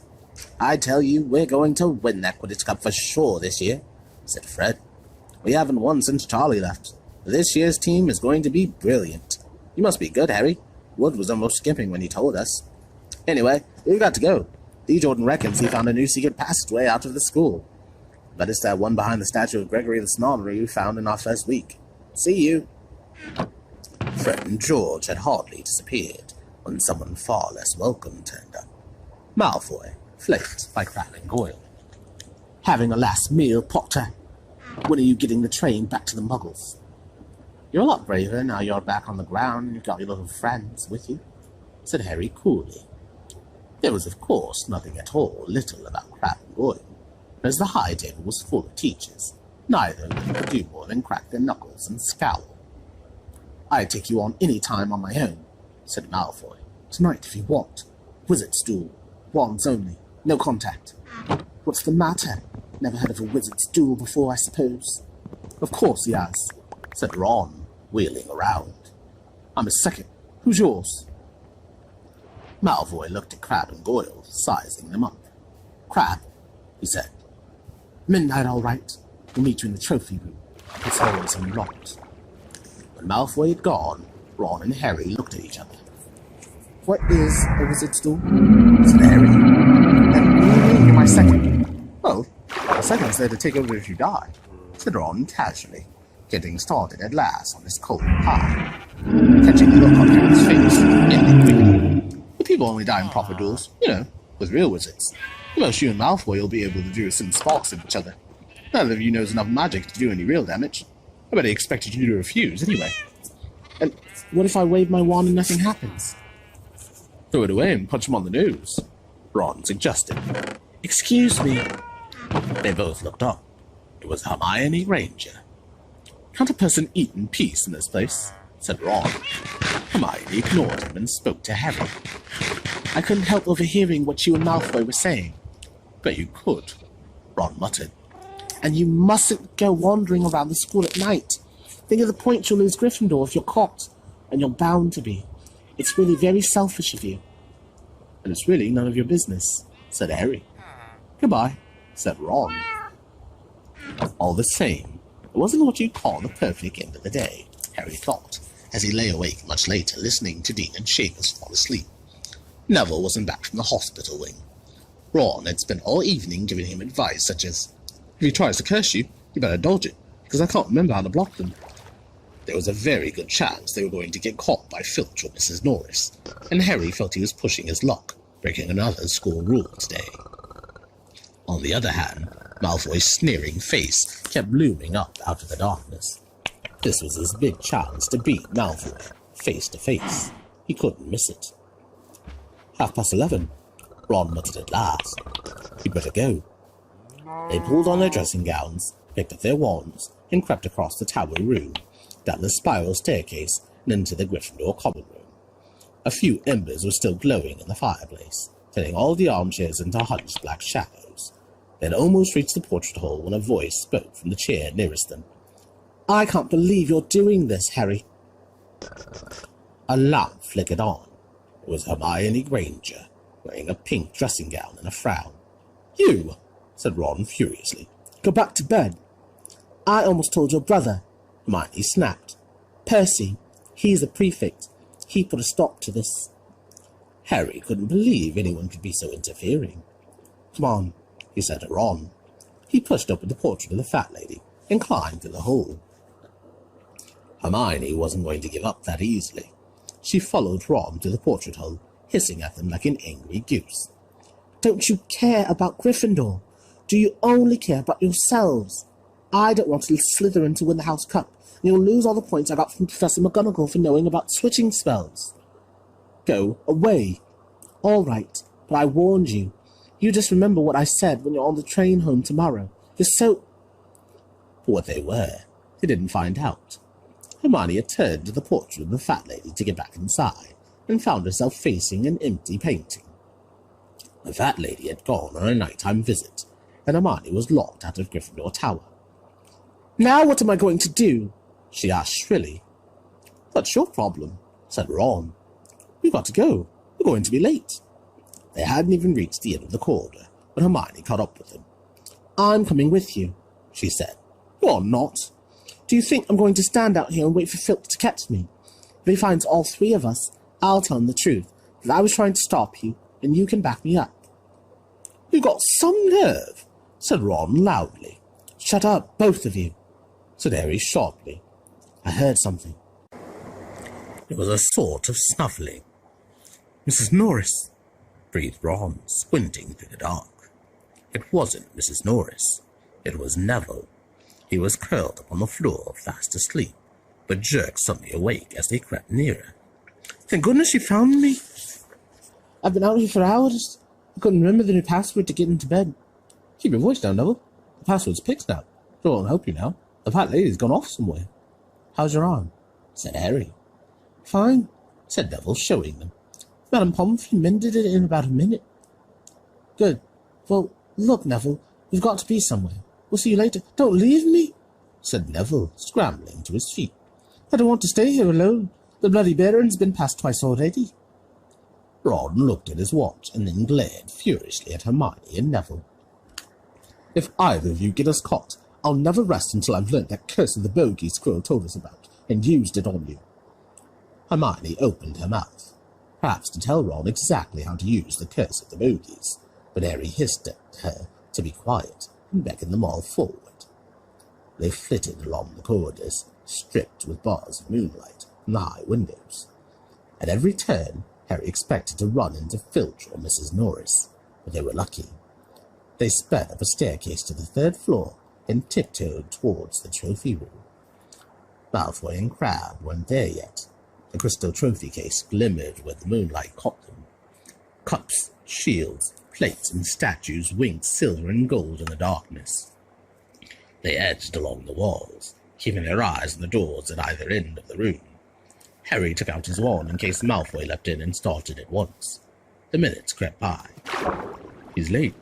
Maybe he's chickened out," Ron whispered. Then a noise in the next room made them jump. Harry had only just raised his wand when they heard someone speak, and it wasn't Malfoy. "Sniff around, my sweet. They might be lurking in our corner." It was Filch speaking to Mrs. Norris. Horror-struck, Harry waved madly at the other three to follow him as quickly as possible. They scurried silently towards the door away from Filch's voice. Neville's robes had barely whipped round the corner when they heard Filch into the trophy room. "They're in here somewhere," they heard him mutter. "Probably hiding." "This way," Harry mouthed to the others, and, petrified, they began to creep down a long gallery full of suits of armor. They could hear Filch getting nearer. Neville suddenly let out a frightened squeak and broke into a run. He tripped, grabbed Ron around the waist, and the pair of them toppled right into a suit of armor. The clanging and crashing were enough to wake the whole castle. "Run!" Harry yelled, and the four of them sprinted down the gallery, not looking back to see where the Filch was running. They swung around the doorpost and galloped down one corridor, then another. Harry in the lead, without any idea where they were or where they were going. They ripped through a tapestry and found themselves in a hidden passageway, hurtled along it, and came out near the Charms classroom, which they knew was miles from the trophy room. "I think we've lost him," Harry panted, leaning against the cold wall and wiping his forehead. Neville was bent double, wheezing and sputtering. "I told you," Hermione gasped, clutching at the stitch in her chest. "I told you." "We've got to get back to Gryffindor Tower," said Ron, quickly as possible. "Malfoy tricked you," Hermione said to Harry. "You realise that, don't you? He was never going to meet you. Filch knew someone was going to be in the trophy room. Malfoy must have tripped him off." Harry thought she was probably right, but he wasn't going to tell her that. "Let's go." It wasn't going to be that simple. They hadn't gone more than a dozen paces when the doorknob rattled, and something came shooting out of a classroom in front of them. It was Peeves. He caught sight of them and gave a squeal of delight. "Shut up, Peeves. Please, get us thrown out." Peeves cackled. "Wandering around at midnight, ickle thirsties. Tut, tut, tut. Naughty, naughty, you'll get caughty." "Not if you don't give us away, Peeves, please." "She'll tell Filch I should," said Peeves in a saintly voice, but his eyes glittered wickedly. "It's for your own good, you know." "Get out of the way," snapped Ron, taking a swipe at Peeves. This was a big mistake. "Students out of bed!" Peeves bellowed. "Students out of bed down the Charms corridor!" Ducking under Peeves, they ran for their lives, right to the end of the corridor, where they slammed into a door, and it was locked. "This is it," Ron moaned, as they pushed helplessly at the door. "We're done for. This is the end." They could hear footsteps. Filch running as fast as he could towards Peeves shouts, "Oh, move over!" Hermione snarled. She grabbed Harry's wand, tapped the lock, and whispered, "Alohomora!" The lock clicked, and the door swung open. They piled through it, shut it quickly, and pressed their ears against it, listening. "Which way did they go, Peeves?" Filch was saying. "Quick, tell me." "Say please." "Don't mess about with me, Peeves. Now where did they go?" "Shan't say nothing if you don't say please," said Peeves in his annoying sing-song voice. "All right, please." "Nothing! Told you I wouldn't say anything if you didn't say please." And they heard the sound of Peeves whooshing away and Filch cursing in rage. "He thinks this door is locked," Harry whispered. "I think we'll be okay." "Get off, Neville!" For Neville had been tugging on the sleeve of Harry's dressing gown for the last minute.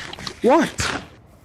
Harry turned around and saw, quite clearly, what? For a moment, he was sure he'd walked into a nightmare. This was too much, on top of everything that had happened so far. They weren't in a room, as he had supposed. They were in a corridor. The forbidden corridor on the 3rd floor. And now they knew why it was forbidden. They were looking straight into the eyes of a monstrous dog. A dog which filled the whole space between ceiling and floor. It had 3 heads, 3 pairs of rolling mad eyes, 3 noses, twitching and quivering in their direction, 3 drooling mouths, saliva hanging in slippery ropes from yellowish fangs. It was standing quite still, all 6 eyes staring at them, and Harry knew that the only reason they weren't already dead was that their sudden appearance had taken it by surprise. But it was quickly getting over that. There was no mistaking what those thunderous growls meant. Harry groped for the doorknob. Between Filch and death, he'd take Filch. They fell backwards. Harry slammed the door shut, and they ran. They almost flew back down the corridor. Filch must have hurried off to look for them somewhere else, because they didn't see him anywhere, but they hardly cared. All they wanted to do was put as much space as possible between them and that monster. They didn't stop running until they reached the portrait of the fat lady on the 7th floor. "Where on earth have you all been?" she asked, looking at their dressing gowns hanging off their shoulders and their flushed, sweaty faces. "Never mind that. Pig snout! Pig snout!" panted Harry, and the portrait swung forward. They scrambled into the common room and collapsed, trembling into armchairs.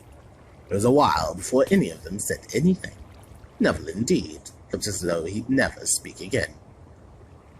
"What do they think they're doing, keeping a thing like that locked up in a school?" said Ron finally. "Any dog needs exercise, that one does." Hermione had got both her breath and her bad temper back again. "You don't use your eyes, any of you, do you?" she snapped. "Didn't you see what it was standing on?" "The floor," Harry suggested. "I wasn't looking at its feet. I was too busy with its heads." "No, not the floor. It was standing on a trap door. It's obviously guarding something." She stood up, glaring at them. "I hope you're pleased with yourselves. You could have all been killed, or worse, expelled. Now, if you don't mind, I'm going to bed." Ron stared after her, his mouth open. "No, we don't mind," he said. "You'd think we dragged her along, wouldn't you?" But Hermione had given Harry something else to think about as he climbed back into bed. The dog was guarding something.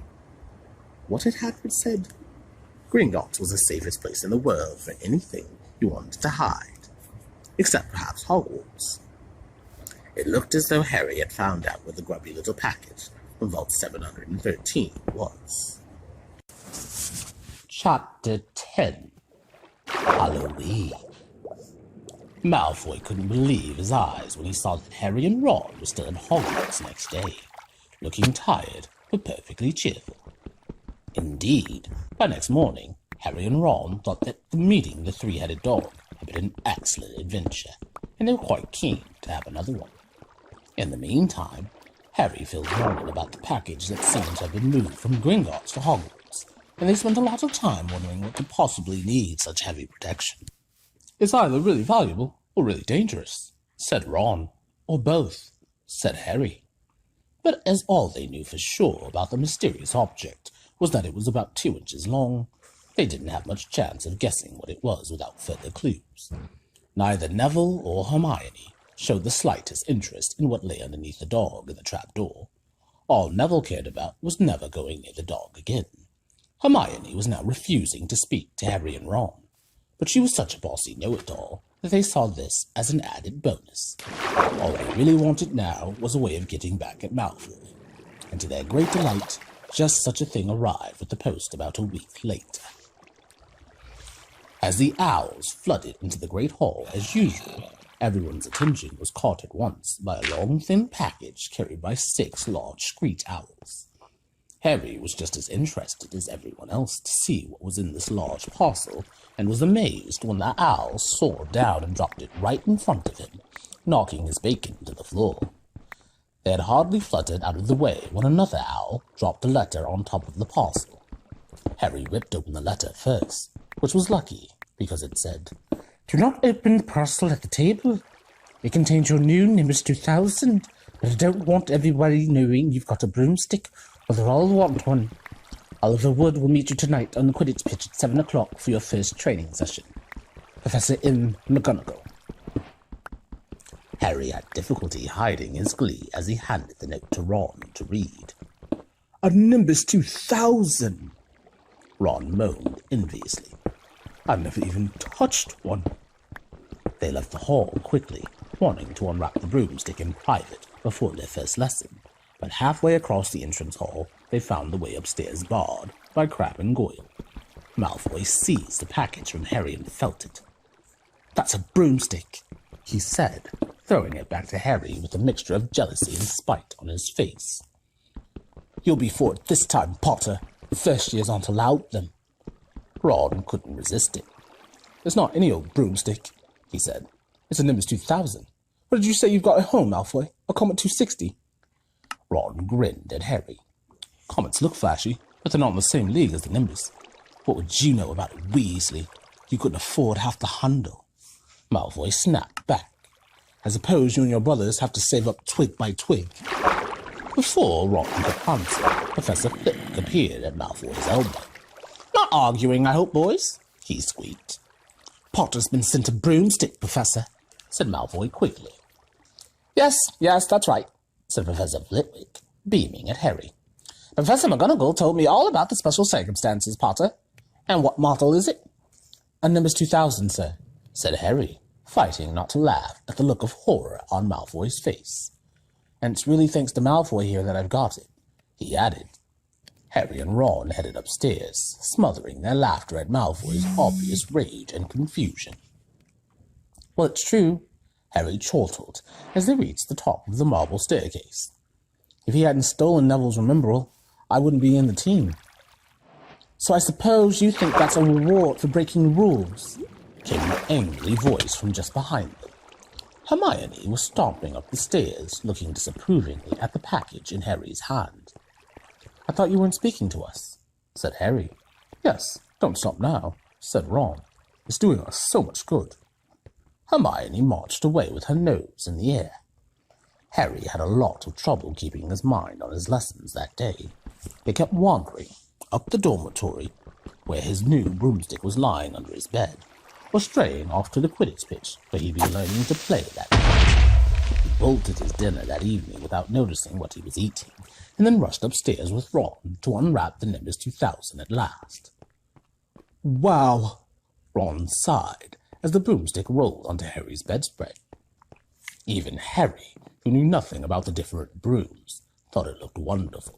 Sleek and shiny, with a mahogany handle and a long tail of neat, straight twigs, and Nimbus 2000 written in gold near the top. As 7 o'clock drew nearer, Harry left the castle and set off towards the Quidditch pitch in the dusk. He'd never been inside the stadium before. Hundreds of seats were raised in stands around the pitch, so that the spectators were high enough to see what was going on. At either end of the pitch were 3 golden poles with hoops on the end. They reminded Harry of the little plastic sticks Muggle children blew bubbles through, except that they were 50 feet high. Too eager to fly again to wait for wood, Harry mounted his broomstick and kicked off from the ground. What a feeling! He swooped in and out of the goalposts and then sped up and down the pitch. The Nimbus 2000 turned wherever he wanted at his lightest touch. "Hey, Potter, come down." Oliver Wood had arrived. He was carrying a large wooden crate under his arm. Harry landed next to him. "Very nice," said Wood, his eyes glinting. "I see what McGonagall meant. You really are natural. I'm just going to teach you the rules this evening. Then you'll be joining team practice 3 times a week." He opened the crate. Inside were 4 different sized balls. "Right," said Wood. "Now, Quidditch is easy enough to understand, even if it's not too easy to play. There are 7 players on each side. 3 of them are called chasers." 3 chasers, Harry repeated, as Wood took out a bright red ball about the size of a football. "This ball is called the quaffle," said Wood. The chasers throw the quaffle to each other and try to get it through one of the hoops to score a goal. 10 points every time the quaffle goes through one of the hoops. Follow me? The chasers throw the quaffle and put it through the hoops to score, Harry recited. "So, that's sort of like basketball on broomsticks with 6 hoops, isn't it?" "What's basketball?" said Wood curiously. "Never mind," said Harry quickly. "Now, there's another player on each side who's called the keeper. I'm the keeper for Gryffindor. Have to fly around our hoops and stop the other team from scoring." 3 chasers, 1 keeper, said Harry, who was determined to remember it all. "And they play with a quaffle." "Okay, got that. So what are they for?" He pointed at the 3 balls left inside the box. "I'll show you now," said Wood. "Take this." He handed Harry a small club, a bit like a round with his back. "I'm going to show you what the bludgers do," Wood said. "These 2 are the bludgers." He showed Harry 2 identical balls, jet black and slightly smaller than the red quaffle. Harry noticed that they seemed to be straining to escape the straps holding them inside the box. "Stand back," Wood warned Harry. He bent down and freed one of the bludgers. At once, a black ball rose high in the air and then pelted straight at Harry's face. Harry swung at it with the bat to stop it breaking his nose and sent it zigzagging away into the air. It zoomed around their heads and then shot at Wood, who dived on top of it and managed to pin it to the ground. "See?" Wood panted, forcing the struggling bludger back into the crate and strapping it down safely. "The bludgers rocket around trying to knock players off their brooms. That's why you have 2 beaters on each team. The Weasley twins are ours. It's their job to protect their side from the bludgers and try and knock them towards the other team." "So, I think you've got all that." 3 chasers try and score with the quaffle. The keeper guards the goalposts. The beaters keep the bludgers away from their team. Harry wheeled off. "Very good," said Wood.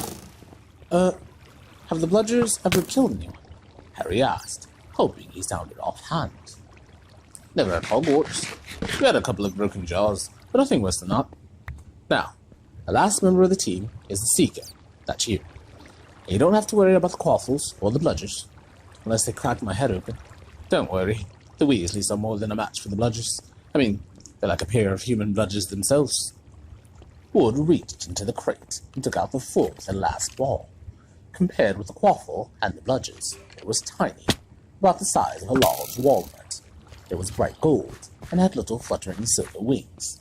"This," said Wood, "is the golden snitch, and it's the most important ball of the lot. It's very hard to catch because it's so fast and difficult to see. It's the seeker's job to catch it.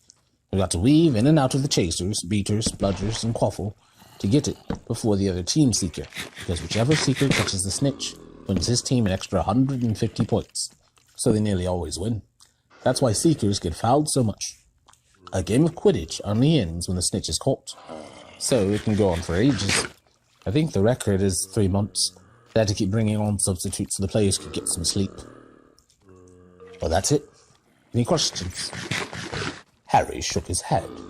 He understood what he had to do all right. It was doing it that was going to be the problem. "We won't practice with the snitch yet," said Wood, carefully shutting it back inside the crate. "It's too dark. You might lose it. Let's try you out with a few of these." He pulled a bag of ordinary golf balls out of his pocket, and a few minutes later, he and Harry were up in the air, Wood throwing the golf balls as hard as he could in every direction for Harry to catch. Harry didn't miss a single one, and Wood was delighted. After half an hour, night had really fallen, and they couldn't carry on. "That Quidditch Cup will have our name on it this year," said Wood happily, as they trudged back up to the castle. "I wouldn't be surprised if he turned out better than Charlie Weasley, and he could have played for England if he hadn't gone off chasing dragons."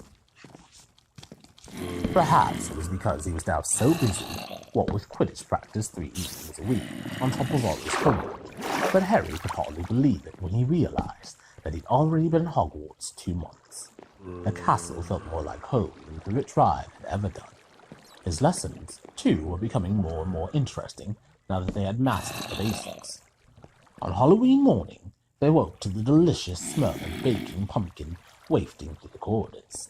Even better, Professor Flitwick announced in charms that he thought they were ready to start making objects fly, something they had all been dying to try since they'd seen him make Neville's toad zoom around the classroom. Professor Flitwick put the class into pairs to practice. Harry's partner was Seamus Finnegan, which was a relief because Neville had been trying to catch his eye. Ron, however, was to be working with Hermione Granger. It was hard to tell whether Ron or Hermione was angry about this. She hadn't spoken to either of them since today Harry's broomstick had arrived. "Now don't forget the nice wrist movement we've been practicing," squeaked Professor Flitwick, perched on top of his pile of books as usual. "Swish and flick. Remember, swish and flick. And saying the magic words properly is very important too. Never forget Wizard Barufaru, who said S instead of F and found himself on the floor with a buffalo on his chest." It was very difficult. Harry and Seamus swished and flicked, but the feather they were supposed to be singing skyward just lay on the desktop. Seamus got so impatient that he prodded it with his wand and set fire to it. Harry had to put it out with his hat. Ron, at the next table, wasn't having much more luck. "Wingardium Leviosa!" he shouted, waving his long arms like a windmill. "You're saying it wrong," Harry heard Hermione snap. "It's Wingardium Leviosa. Make the gar nice and long." "You do it then, if you're so clever," Ron snarled. Hermione rolled up the sleeves of her gown, flipped her wand and said, "Wingardium Leviosa." Their feather rose off the desk and hovered about 4 feet above their heads. "Oh, well done!" cried Professor Flitwick, clapping. "Everyone see here! Miss Granger's done it!" Ron was in a very bad temper by the end of the class. "It's no wonder no one can stand her," he said to Harry as they pushed their way into the crowded corridor. "She's a nightmare, honestly." Someone knocked into Harry as they hurried past him. It was Hermione. Harry got a glimpse of her face, and was startled to see that she was in tears. "I think she heard you." "So?" said Ron, but he looked a bit uncomfortable. "She must have noticed she's got no friends." Hermione didn't turn up for the next class, and wasn't seen all afternoon. On the way down to the Great Hall for the Halloween feast, Harry and Ron overheard Bhavati Patel telling her friend, Lavender, that Hermione was crying in the girls' toilets and wanted to be left alone. Ron looked still more awkward at this, but a moment later they had entered the Great Hall, where the Halloween decorations put Hermione out of their mind. 1,000 live bats fluttered from the walls and ceiling, while 1,000 more swooped over the tables in low black clouds, making the candles and the pumpkins stutter. The feast appeared suddenly on the golden plates, as it had at the start of term banquet. Harry was just helping himself to a jacket potato when Professor Quirrell came squinting into the hall, his turban askew and terror on his face. Everyone stared as he reached Professor Dumbledore's chair, slumped against the table, and gasped, "Troll in the dungeons! Thought you ought to know." He then sank to the floor in a dead faint. There was uproar. It took several purple firecrackers exploding from the end of Professor Dumbledore's wand to bring silence. "Prefects," He rumbled. "lead your houses back to dormitories immediately." Percy was in his element. Follow me. Stick together, first years. No need to fear the troll if you follow my orders. Stay close behind me now. Make way, first years coming through. Excuse me, I'm a prefect. "How could a troll get in?" Harry asked as they climbed the stairs. Don't ask me. It's supposed to be really stupid, said Ron. Maybe Peeves set it in for a Halloween joke. They passed different groups of people hurrying in different directions. As they jostled their way through a crowd of confused Hufflepuffs, Harry suddenly grabbed Ron's arm. I've just thought. Hermione. What about her? She doesn't know about the troll. Ron bit his lip. Oh, all right, he snapped. But Percy'd better not see us. Ducking down, they joined the Hufflepuffs going the other way, slipped down a deserted side corridor, and hurried off towards the girls' toilets. They had just turned the corner when they heard quick footsteps behind them. "Percy!" hissed Ron, pulling Harry behind a large stone griffin. Peering around it, however, they saw not Percy, but Snape. He crossed the corridor and disappeared from view. What's he doing? Harry whispered. Why isn't he down in the dungeons with the rest of the teachers? Search me. Quietly as possible, they crept along the next corridor after Snape's fading footsteps. He's heading for the 3rd floor, Harry said, when Ron held up his hand. "Can you smell something?" Harry sniffed, and a foul stench reached his nostrils, a mixture of old socks and the kind of public toilet no one seems to clean. And then they heard it, a low grunting and the shuffling footfalls of gigantic feet. Ron pointed at the end of the passage to the left. Something huge was moving towards them. They shrank into the shadows and watched as it emerged into a patch of moonlight. It was a horrible sight. 12 feet tall, its skin was a dull granite gray, its great lumpy body like a boulder with its small bald head perched on top like a coconut. It had short legs thick as tree trunks with flat, horny feet. The smell coming from it was incredible. It was holding a huge wooden club, which dragged along the floor because its arms were so long. Troll stopped next to a doorway and peered inside. It waggled its long ears, making up its tiny mind, then slouched slowly into the room. "The key's in the lock," Harry muttered. "We could lock it in." "Good idea," said Ron nervously. They edged towards the open door, mouths dry, praying the troll wasn't about to come out of it. With one great leap, Harry managed to grab the key, slam the door, and lock it. Yes! Flushed with their victory, they started to run back up the passage. But as they reached the corner, they heard something that made their hearts stop. A high, petrified scream, and it was coming from the chamber they just locked up. "Oh no!" said Ron, pale as the bloody berry. "It's the girls' toilets!" Harry gasped. "Hermione!" They said together. It was the last thing they wanted to do, but what choice did they have? Wheeling around, they sprinted back to the door and turned the key, fumbling in their panic. Harry pulled the door open. They ran inside. Hermione Granger was shrinking against the wall opposite, looking as if she was about to faint. The troll was advancing on her. knocking the sinks off the walls as it went. "Confuse it," Harry said desperately to Ron, and seizing a tap, he threw it as hard as he could against the wall. The troll stopped a few feet from Hermione and lumbered around, blinking stupidly to see what had made the noise. Its mean little eye saw Harry. It hesitated, then made for him instead, lifting its club as it went. "Oi, pea-brain!" yelled Ron from the other side of the chamber, and he threw a metal pipe at it. The troll didn't even seem to notice the pipe hitting its shoulder, but it heard the yell and paused again, turning its ugly snout towards Ron instead, giving Harry time to run around it. "Come on! Run! Run!" Harry yelled at Hermione, trying to pull her towards the door, but she couldn't move. She was still flat against the wall, her mouth open with terror. The shouting and the echoes seemed to be driving the troll berserk. It roared again and started towards Ron, who was nearest and had no way to escape. Harry then did something that was both very brave and very stupid. He took a great running jump and managed to fasten his arms around the troll's neck from behind. The troll couldn't feel Harry hanging there, but even a troll will notice if you stick a long bit of wood up its nose. And Harry's wand had still been in his hand when he jumped. It had gone straight up one of the troll's nostrils. Howling with pain, the troll twisted and flailed its club, with Harry clinging on for dear life. Any second, the troll was going to rip him off or catch him a terrible blow with the club. Hermione had sunk to the floor in fright. Ron pulled out his own wand. Not knowing what he was going to do, he heard himself cry the first spell that came into his head. "Wingardium Leviosa!"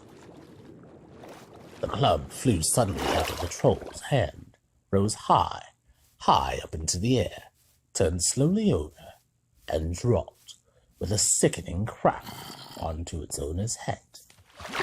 The troll swayed on the spot and then fell flat on its face with a thud that made the whole room tremble. Harry got to his feet. He was shaking and out of breath. Ron was standing there with his wand still raised, staring at what he had done. It was Hermione who spoke first. "Is it dead?" "I don't think so," said Harry. "I think it's just been knocked out." He bent down and pulled his wand out of the troll's nose. It was covered in what looked like lumpy grey glue. "Ugh! Troll bogies!" He wiped it on the troll's trousers. A sudden slamming and loud footsteps made the three of them look up. They hadn't realized what a racket they had been making, but of course, someone downstairs must have heard the crashes and the troll's roars. A moment later, Professor McGonagall had come bursting into the room, closely followed by Snape and Quirrell bringing up the rear. Quirrell took one look at the troll, uttered a faint whimper, and sat quickly down on a toilet, clutching his heart. Snape bent over the troll. Professor McGonagall was looking at Ron and Harry. Harry had never seen her look so angry. Her lips were white. Hopes of winning 50 points for Gryffindor faded quickly from Harry's mind. "What on earth were you thinking of?" said Professor McGonagall, with cold fury in her voice. Harry looked at Ron, who was still standing with his wand in the air. "You're lucky you weren't killed. Why aren't you in your dormitory?" Snape gave Harry a swift, piercing look. Harry looked at the floor. He wished Ron would put his wand down. Then a small voice came out of the shadows. "Please, Professor McGonagall. They were looking for me." "Miss Granger?" Hermione had managed to get to her feet at last. "I was looking for the troll because I thought I could deal with it on my own. You know, because I've read all about them." Ron dropped his wand. Hermione Granger telling a downright lie to a teacher. "If they hadn't found me, I'd be dead now." Harry stuck his wand up its nose, and Ron knocked it out with its own club. They didn't have time to come and fetch anyone. It was about to finish me off when they arrived. Harry and Ron tried to look as though this story was new to them. "Well, in that case," said Professor McGonagall, staring at the three of them. Miss Granger, you foolish girl. How could you think of tackling a mountain troll on your own? Hermione hung her head. Harry was speechless.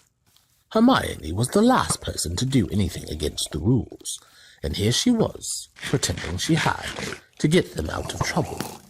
It was as if Snape had started handing out sweets. Miss Granger, 5 points will be taken from Gryffindor for this, said Professor McGonagall. I'm very disappointed in you. If you're not hurt at all, you'd better get off to Gryffindor Tower. Students are finishing the feast in their houses. Hermione left. Professor McGonagall turned to Harry and Ron. Well, I still say you were lucky, but not many first years could have taken on a fully grown mountain troll. You each win Gryffindor 5 points. Professor Dumbledore will be informed of this. You may go. They hurried out of the chamber, didn't speak at all until they had climbed 2 floors up. It was a relief to be away from the smell of the troll, quite apart from anything else. We should have got more than 10 points, Ron grumbled. 5, you mean, once she's taken off Hermione's. Good of her to get us out of trouble like that, Ron admitted. Mind you, we did save her. She might not have needed saving if we hadn't locked the thing in with her, Harry reminded him. They had reached the portrait of the fat lady. Pick Snout, they said and entered. The common room was packed and noisy. Everyone was eating the food that had been sent up. Hermione, however, stood alone by the door, waiting for them. There was a very embarrassed pause. Then, none of them looking at each other, they all said, "Thanks," and hurried off to get plates. But from that moment on, Hermione Granger became their friend. There are some things you can't share without ending up liking each other, and knocking out a 12-foot mountain troll is one of them. Chapter 11. Quidditch. As they entered November, the weather turned very cold. The mountains around the school became icy gray and the lake like chilled steel. Every morning the ground was covered in frost. Hagrid could be seen from the upstairs windows, defrosting broomsticks on the Quidditch pitch, bundled up in a long moleskin overcoat, rabbit fur gloves, and enormous beaver-skin boots. The Quidditch season had begun. On Saturday, Harry would be playing in his first match after weeks of training, Gryffindor versus Slytherin. If Gryffindor won, they would move up into second place in the house championship. Hardly anyone had seen Harry play because Wood had decided that, as their secret weapon, Harry should be kept, well, secret. But the news that he was playing Seeker had leaked out somehow, and Harry didn't know which was worse, people telling him he'd be brilliant, or people telling him they'd be running around underneath him, holding a mattress. It was really lucky that Harry now had Hermione as a friend. He didn't know how he'd have got through all his homework without her. What with all the last-minute Quidditch practice Wood was making him do. She had also let him Quidditch through the ages, which turned out to be a very interesting read. Harry learnt that there were 700 ways of committing a Quidditch foul, and that all of them had happened during a World Cup match in 1473. That Seekers were usually the smallest and fastest players, and that most serious Quidditch accidents seemed to happen to them.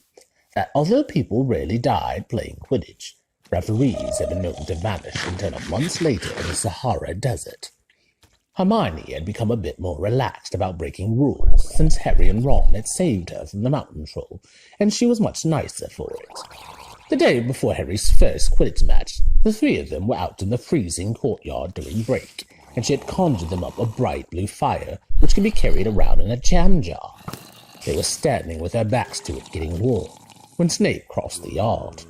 Harry noticed at once that Snape was limping. Harry, Ron, and Hermione moved closer together to block the fire from view. They were sure it wouldn't be allowed.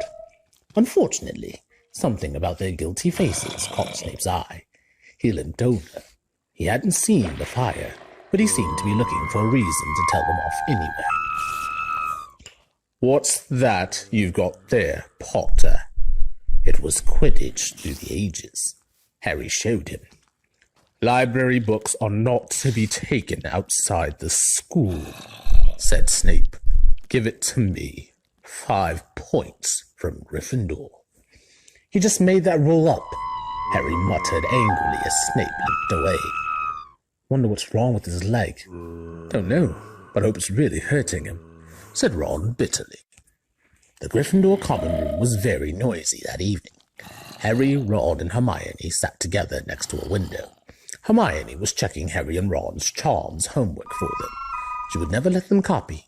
How will you learn? But by asking her to read it through, they got the right answers anyway. Harry felt restless. He wanted Quidditch from the ages back, to take his mind off his nerves about tomorrow. Why should he be afraid of Snape? Getting up, he told Ron and Hermione he was going to ask Snape if he could have it. "Rather you than me," they said together. But Harry had an idea that Snape wouldn't refuse if there were other teachers listening. He made his way down to the staff room and knocked. There was no answer. He knocked again. Nothing. Perhaps Snape had left the book in there. It was worth a try. He pushed the door ajar and peered inside, and a horrible scene met his eyes. Snape and Filch were inside, alone. Snape was holding his robes above his knees. One of his legs was bloody and mangled. Filch was handing Snape bandages. "Blasted thing," Snape was saying. "How are you supposed to keep your eyes on all 3 heads at once?"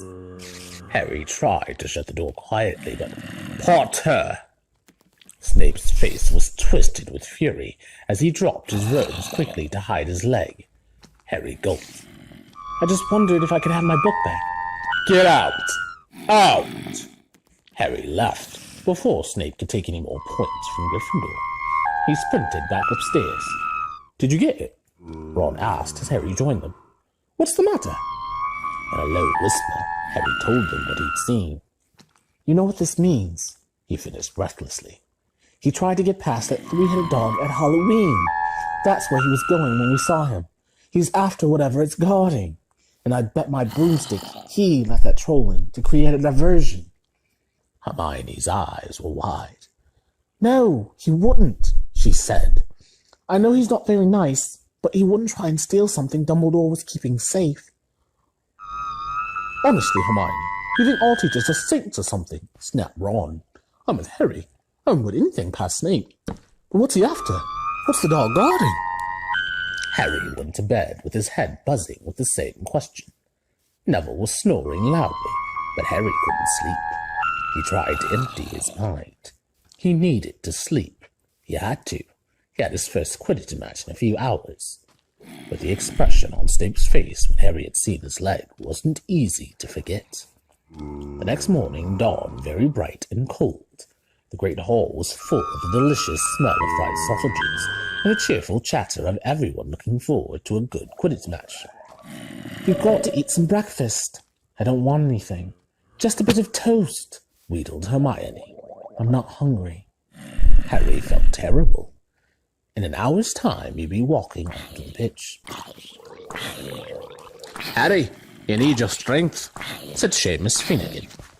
"Seekers are always the ones who get nobbled by the other team." "Thanks, Seamus," said Harry, watching Seamus pile ketchup on his sausages.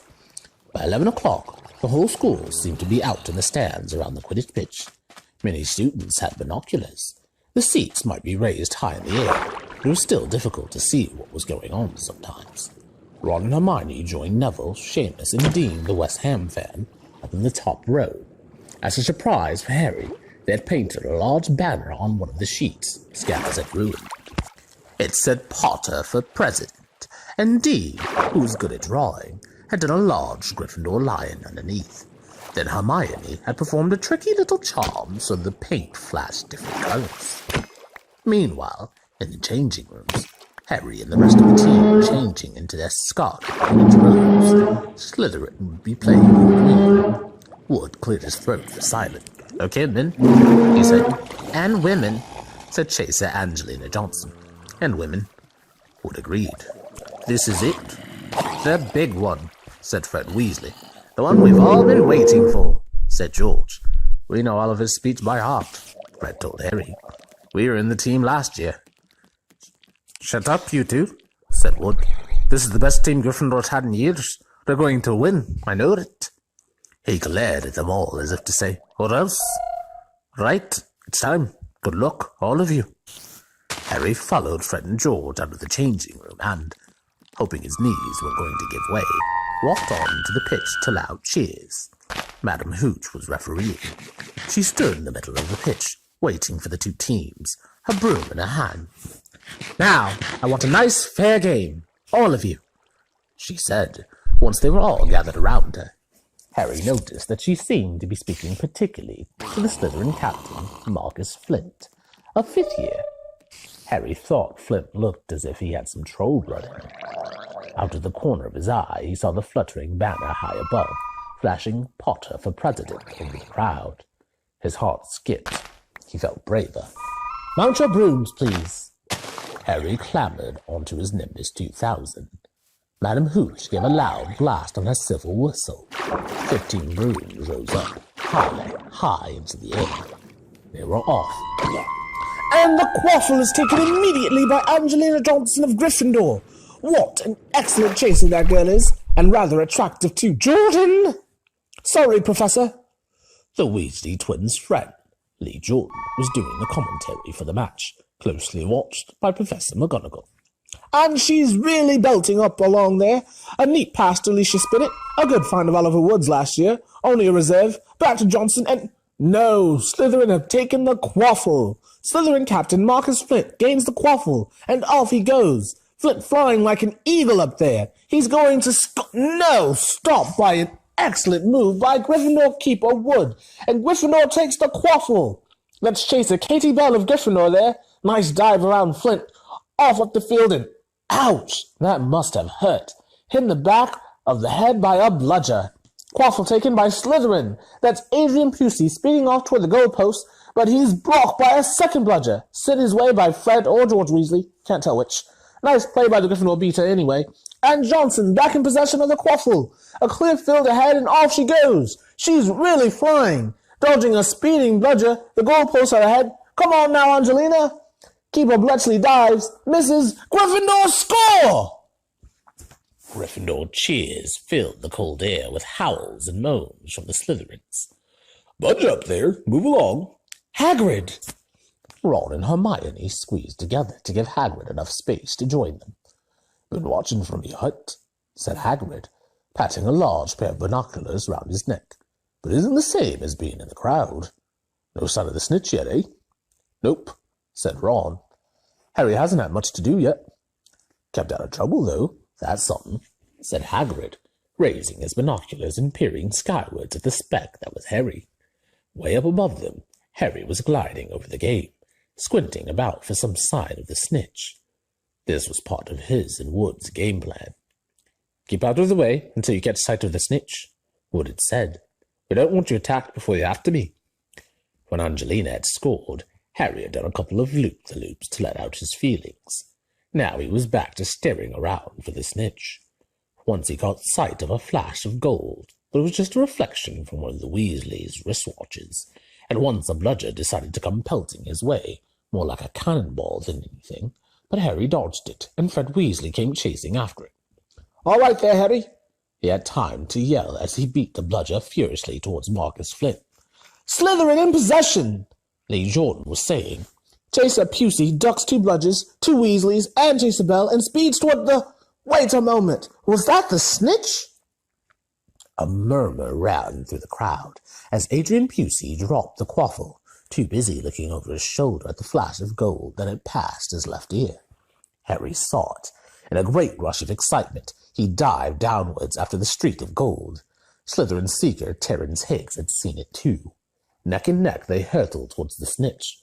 All the chasers seemed to have forgotten what they were supposed to be doing as they hung in midair to watch. Harry was faster than Higgs. He could see the little round ball, wings fluttering, darting up ahead. He put on an extra spurt of speed. Wham! A roar of rage echoed from the Gryffindors below. Marcus Flint had blocked Harry on purpose, and Harry's broom spun off course, Harry holding on for dear life. "Foul!" screamed the Gryffindors. Madam Hooch spoke angrily to Flint, and then ordered a free shot at the goalpost for Gryffindor. But in all the confusion, of course, the golden snitch had disappeared from sight again. Down in the stands, Dean Thomas was yelling, "Send him off, Red! Red card!" "This isn't football, Dean," Ron reminded him. "You can't send people off in Quidditch. And what's a red card?" But Hagrid was on Dean's side. "Gotta change the rules." Flick could have knocked Harry out of the game. Lee Jordan was finding it difficult not to take sides. "So, after that obvious and disgusting bit of cheating, Jordan," growled Professor McGonagall. "I mean, after that open and revolting foul, Jordan! I'm warning you." All right. Flint nearly kills the Gryffindor secret, which could happen to anyone, I'm sure. So a penalty to Gryffindor, taken by Spinnet, who puts it away. No trouble. And we continue play. Gryffindor still in possession. It was as Harry dodged another bludger, which went spinning dangerously past his head. And it happened. His broom gave a sudden, frightening lurch. For a split second, he thought he was going to fall. He gripped the broom tightly with both his hands and knees. He'd never felt anything like that. It happened again. It was as though the broom was trying to buck him off. But Nimbus 2000s did not suddenly decide to buck their riders off. Harry tried to turn back towards the Gryffindor goalpost. He had half a mind to ask Wood to call time out. And then he realized that his broom was completely out of his control. He couldn't turn it, and couldn't direct it at all. It was zigzagging through the air, and every now and then making violent swishing movements, which almost unseated him. Lee was still commentating. "Slytherin in possession. Flit with a quaffle, passes Spinnet, passes Bell, hit hard in the face by a bludger. Hope it broke his nose. Only joking, Professor. Slytherin score! Oh no." The Slytherins were cheering. No one seemed to have noticed that Harry's broom was behaving strangely. It was carrying him slowly higher, away from the game, jerking and twitching as it went. "Don't know what Harry thinks he's doing," Hagrid mumbled. He stared through the binoculars. "If I didn't know better, I'd say he'd lost control of his broom. But he can't have." Suddenly, people were pointing up at Harry all over the stands. His broom had started to roll over and over, with him only just managing to hold on. Then the whole crowd gasped. Harry's broom had given a wild jerk, and Harry swung off it. He was now dangling from it, holding on with only one hand. "Did something happen to it when Flit blocked him?" Seamus whispered. "Can't have," Hagrid said, his voice shaking. "Can't nothing interfere with a broomstick except powerful dark magic. No kid could do that to a Nimbus 2000. At these words, Hermione seized Hagrid's binoculars, but instead of looking up at Harry, she started looking frantically at the crowd. "What are you doing?" moaned Ron, grey-faced. "I knew it!" Hermione gasped. "Snape, look!" Ron grabbed the binoculars. Snape was in the middle of the stands opposite them. He had his eyes fixed on Harry and was muttering non-stop under his breath. "He's doing something, jinxing the broom," said Hermione. "What should we do? Leave it to me." Before Ron could say another word, Hermione had disappeared. Ron turned the binoculars back on Harry. His broom was vibrating so hard it was almost impossible for him to hang on much longer. The whole crowd were on their feet, watching, terrified, as the Weasleys flew up to try and pull Harry safely onto one of their brooms. But it was no good. Every time they got near him, the broom would jump higher still. They dropped lower and circled beneath him, obviously hoping to catch him if he fell. Marcus Flick seized the quaffle and scored 5 times without anyone noticing. "Come on, Hermione," Ron muttered desperately. Hermione had fought her way across to the stands where Snape stood and was now racing along the road behind him. She didn't even stop to say sorry as she knocked Professor Quirrell head first into the row in front. Reaching Snape, she crouched down, pulled out her wand and whispered a few well-chosen words. Bright blue flames shot from her wand onto the hem of Snape's robes. It took perhaps 30 seconds for Snape to realize that he was on fire. A sudden yelp told her she had done her job. Scooping the fire off him into a little jar in her pocket, she scrambled back along the road. Snape would never know what had happened. It was enough. Up in the air, Harry was suddenly able to clamber back onto his broom. "Neville, you can look!" Ron said. Neville had been sobbing into Hagrid's jacket for the last 5 minutes. Harry was speeding towards the ground when the crowd saw him clap his hand to his mouth as though he was about to be sick. He hit the pitch on all fours, coughed, and something gold fell into his hand. "I've got the snitch!" he shouted, waving it above his head, and the game ended in complete confusion. "He didn't catch it! He nearly swallowed it!" Flit was still howling 20 minutes later, but it made no difference. Harry hadn't broken any rules, and Lee Jordan was still happily shouting the results. Gryffindor had won by 170 points to 60. Harry heard none of this, though. He was being made a cup of strong tea back in Hagrid's hut with Ron and Hermione. "It was Snape," Ron was explaining. "Hermione and I saw him. He was cursing your broomstick, muttering. He wouldn't take his eyes off you." "Rubbish," said Hagrid, who hadn't heard a word of what had gone on next to him in the sands. "Why would Snape do something like that?" Harry, Ron, and Hermione looked at each other, wondering what to tell him. Harry decided on the truth. "I found out something about him," he told Hagrid. "He tried to get past that three-headed dog on Halloween. It bit him. We think he was going to steal whatever it's guarding." Hagrid dropped the teapot. "How do you know about Fluffy?" he said. "Fluffy? Yeah, he's mine. Bought him off a Greek chappie I met in the pub last year. I let him Dumbledore to guard them." "Yes?" said Harry eagerly. "Now, don't ask me any more," said Hagrid gruffly. "That's top secret, that is." "But Snape's trying to steal it." "Rubbish," said Hagrid again. "Snape's a Hogwarts teacher. He'd do nothing of the sort." "So why did he just try and kill Harry?" cried Hermione. The afternoon's events certainly seemed to have changed her mind about Snape. "I know a jinx when I see one, Hagrid. I've read all about them. You've got to keep eye contact, and Snape wasn't blinking at all. I saw him." "I'm telling you, you're wrong," said Hagrid hotly. "I don't know why Harry's broom acted like that, but Snape wouldn't try and kill a student. Now listen to me, all three of you. You're meddling in things that don't concern you. It's dangerous. Forget that dog, and forget what is guarding. That's between Professor Dumbledore and Nicholas Flamel." "Aha!" said Harry. "So there's someone called Nicholas Flamel involved, is there?" Hagrid looked furious with himself. Chapter 12. The Mirror of Erised. Christmas was coming. One morning in mid-December, Hogwarts woke to find itself covered in several feet of snow. The lake froze solid, and the Weasley twins were punished for bewitching several snowballs so that they followed Quirrell around, bouncing off the back of his turban. The few owls that managed to battle their way through the stormy sky to deliver posts had to be nursed back to health by Hagrid before they could fly off again. No one could wait for the holidays to start. While the Gryffindor common room in the Great Hall had roaring fires, the draughty corridors had become icy, and a bitter wind rattled the windows in the classrooms. Worst of all were Professor Snape's classes down in the dungeons, where their breath rose in a mist before them, and they kept as close as possible to their hot cauldrons. "I do feel so sorry," said Draco Malfoy, one potions class, "for all those people who have to stay at Hogwarts for Christmas because they're not wanted at home." He was looking over at Harry as he spoke. Crabbe and Goyle chuckled. Harry, who was measuring out powdered spine of lionfish, ignored them. Malfoy had been even more unpleasant than usual since the Quidditch match. Disgusted that Slytherin had lost, he tried to get everyone laughing at how a wide-mouthed tree frog would be replacing Harry as Seeker next. Then he'd realized that nobody found this funny, because they were all so impressed at the way Harry had managed to stay on his broomstick.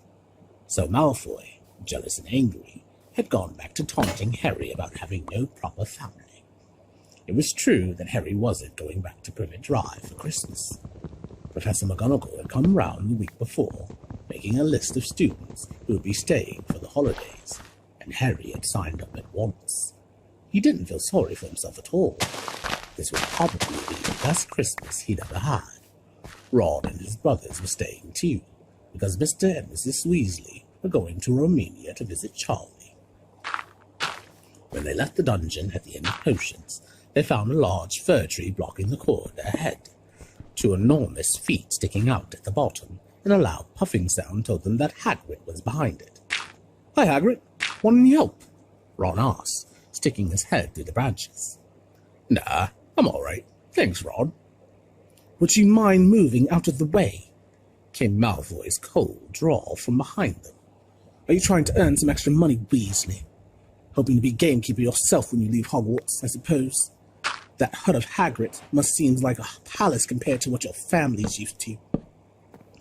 Ron dived at Malfoy just as Snape came up the stairs. Weasley. Ron let go of the front of Malfoy's robes. "He was provoked, Professor Snape," said Hagrid, sticking his huge, hairy face out from behind the tree. "Malfoy was insulting his family." "Be that as it may, fighting is against Hogwarts rules, Hagrid," said Snape silkily. 5 points from Gryffindor, Weasley, and be grateful it isn't more. Move along, all of you." Malfoy, Crabbe, and Goyle pushed roughly past the tree, scattering needles everywhere and smirking. "I'll get him," said Ron, grinding his teeth at Malfoy's back. "One of these days, I'll get him." "I hate them both," said Harry, Malfoy and Snape. "Come on, cheer up. It's nearly Christmas," said Hagrid. "Tell you what, come with me and see the Great Hall. Looks a treat."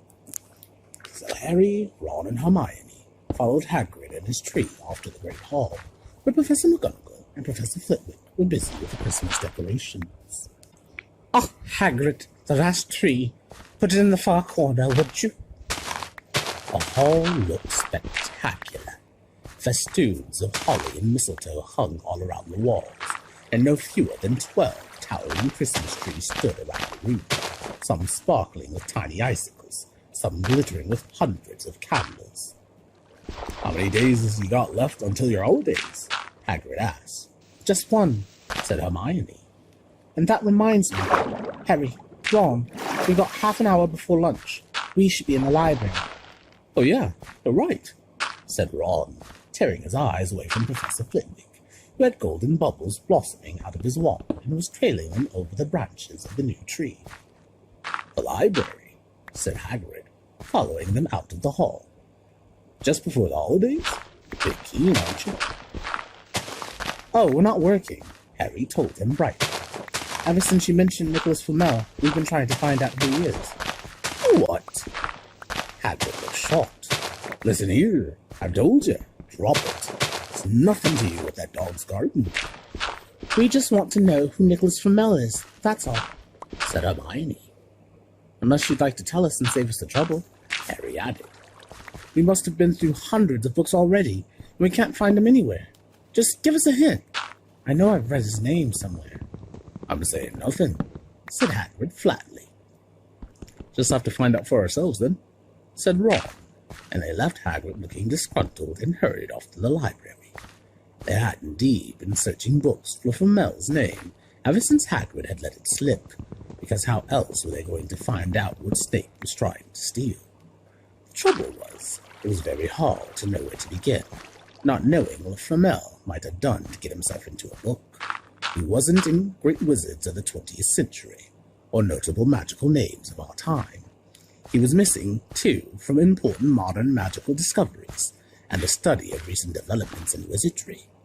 And then, of course, there was the sheer size of the library. Tens of thousands of books, thousands of shelves, hundreds of narrow rows. Hermione took out a list of subjects and titles she had decided to search, while Ron strode off down a row of books and started pulling them off the shelves at random. Harry wandered over to the restricted section. He had been wondering for a while if Flamel wasn't somewhere in there. Unfortunately, you needed a specially signed note from one of the teachers to look in any of the restricted books, and he knew he'd never get one. These were the books containing powerful dark magic never taught at Hogwarts, and only read by older students studying advanced defense against the dark arts. "What are you looking for, boy?" "Nothing," said Harry. Madam Pince, the librarian, brandished a feather duster at him. "You'd better get out, then," Go on. Out! Wishing he'd been a bit quicker at thinking up some story, Harry left the library. He, Ron, and Hermione had already agreed they'd better not ask Madame Pince where they could find Flamel. They were sure she'd be able to tell them, but they couldn't risk Snape hearing what they were up to. Harry waited outside in the corridor to see if the other two had found anything, but he wasn't very hopeful. They had been looking for a fortnight, after all. But as they only had odd moments between lessons, it wasn't surprising they'd found nothing. What they really needed was a nice long search without Madame Pince breathing down their necks. 5 minutes later, Ron and Hermione joined him, shaking their heads. They went off to lunch. "You will keep looking while I'm away, won't you?" said Hermione. "And send me an owl if you find anything." "And you could ask your parents if they know who Flamel is," said Ron. "It'd be safe to ask them." "Very safe, as they're both dentists," said Hermione. Once the holidays had started, Ron and Harry were having too good a time to think much about Flamel. They had the dormitory to themselves, and the common room was far emptier than usual, so they were able to get the good armchairs by the fire. They sat by the hour, eating anything they could spare on a toasting fork: bread, crumpets, marshmallows, and plotting ways of getting Malfoy expelled, which were fun to talk about even if they wouldn't work. Ron also started teaching Harry wizard's chess. This was exactly like Muggle chess, except the figures were alive, which made it a lot like directing troops in battle. Ron's set was very old and battered. Like everything else he owned, it had once belonged to someone else in his family, in this case, his grandfather. However, old chessmen weren't a drawback at all. Ron knew them so well, he never had trouble getting them to do what he wanted. Harry played with chessmen Seamus Finnegan had lent him, and they didn't trust him at all. He wasn't a very good player yet, and they kept shouting different bits of advice at him, which was confusing. "Don't send me there! Can't you see his knight? Send him! We can afford to lose him!" On Christmas Eve, Harry went to bed looking forward to the next day for the food and the fun, but not expecting any presents at all. When he woke early next morning, however, the first thing he saw was a small pile of packages at the foot of his bed. "Happy Christmas," said Ron sleepily, as Harry scrambled out of bed and pulled on his dressing gown. "You too," said Harry. "Will you look at this? I've got some presents." "What did you expect? Turnips?" said Ron, turning to his own pile, which was a lot bigger than Harry's. Harry picked up the top parcel. It was wrapped in thick brown paper, and scrawled across it was, "To Harry, from Hagrid." Inside was a roughly cut wooden flute. Hagrid had obviously whittled it himself. Harry blew it. It sounded a bit like an owl. A second, very small parcel contained a note. "We received your message and enclosed your Christmas present from Uncle Vernon and Aunt Petunia." Sellotaped to the note was a 50-pence piece. "That's friendly," said Harry. Ron was fascinated by the 50-pence. "Weird," he said. "What a shape! This is money." "You can keep it," said Harry, laughing at how pleased Ron was. "Hagrid and my aunt and uncle. So who sent these?" "I think I know who that one's from," said Ron, going a bit pink and pointing to a very lumpy parcel. "My mum. I told her you didn't expect any presents and—" "Oh no," he groaned. "She's made you a Weasley jumper." Harry had torn open the parcel to find a thick, hand-knitted sweater in emerald green and a large box of homemade fudge. "Every year she makes us a jumper," said Ron, unwrapping his own. "And mine's always maroon." "That's really nice of her," said Harry, trying the fudge, which was very tasty. His next present also contained sweets, a large box of chocolate frogs from Hermione. This left only one parcel. Harry picked it up and felt it. It was very light. He unwrapped it. Something fluid and silvery grey went slithering to the floor, where it lay in gleaming folds. Ron gasped. "I've heard of those." he said in a hushed voice, dropping the box of every flavor beans he'd got from Hermione. If that's what I think it is, they're really rare and really valuable. What is it? Harry picked the shiny, silvery cloth off the floor. It was strange to the touch, like water loaded into material. It's an invisibility cloak, said Ron, with a look of awe on his face. I'm sure it is. Try it on. Harry threw the cloak around his shoulders, and Ron gave a yell. It is! Look down! Harry looked down at his feet, but they had gone. He dashed to the mirror. Sure enough, his reflection looked back at him, just his head suspended in midair, his body completely invisible. He pulled the cloak over his head, and his reflection vanished completely. There's a note, said Ron suddenly. A note fell out of it. Harry pulled off the cloak and seized the letter. Written in narrow, loopy writing he had never seen before, were the following words.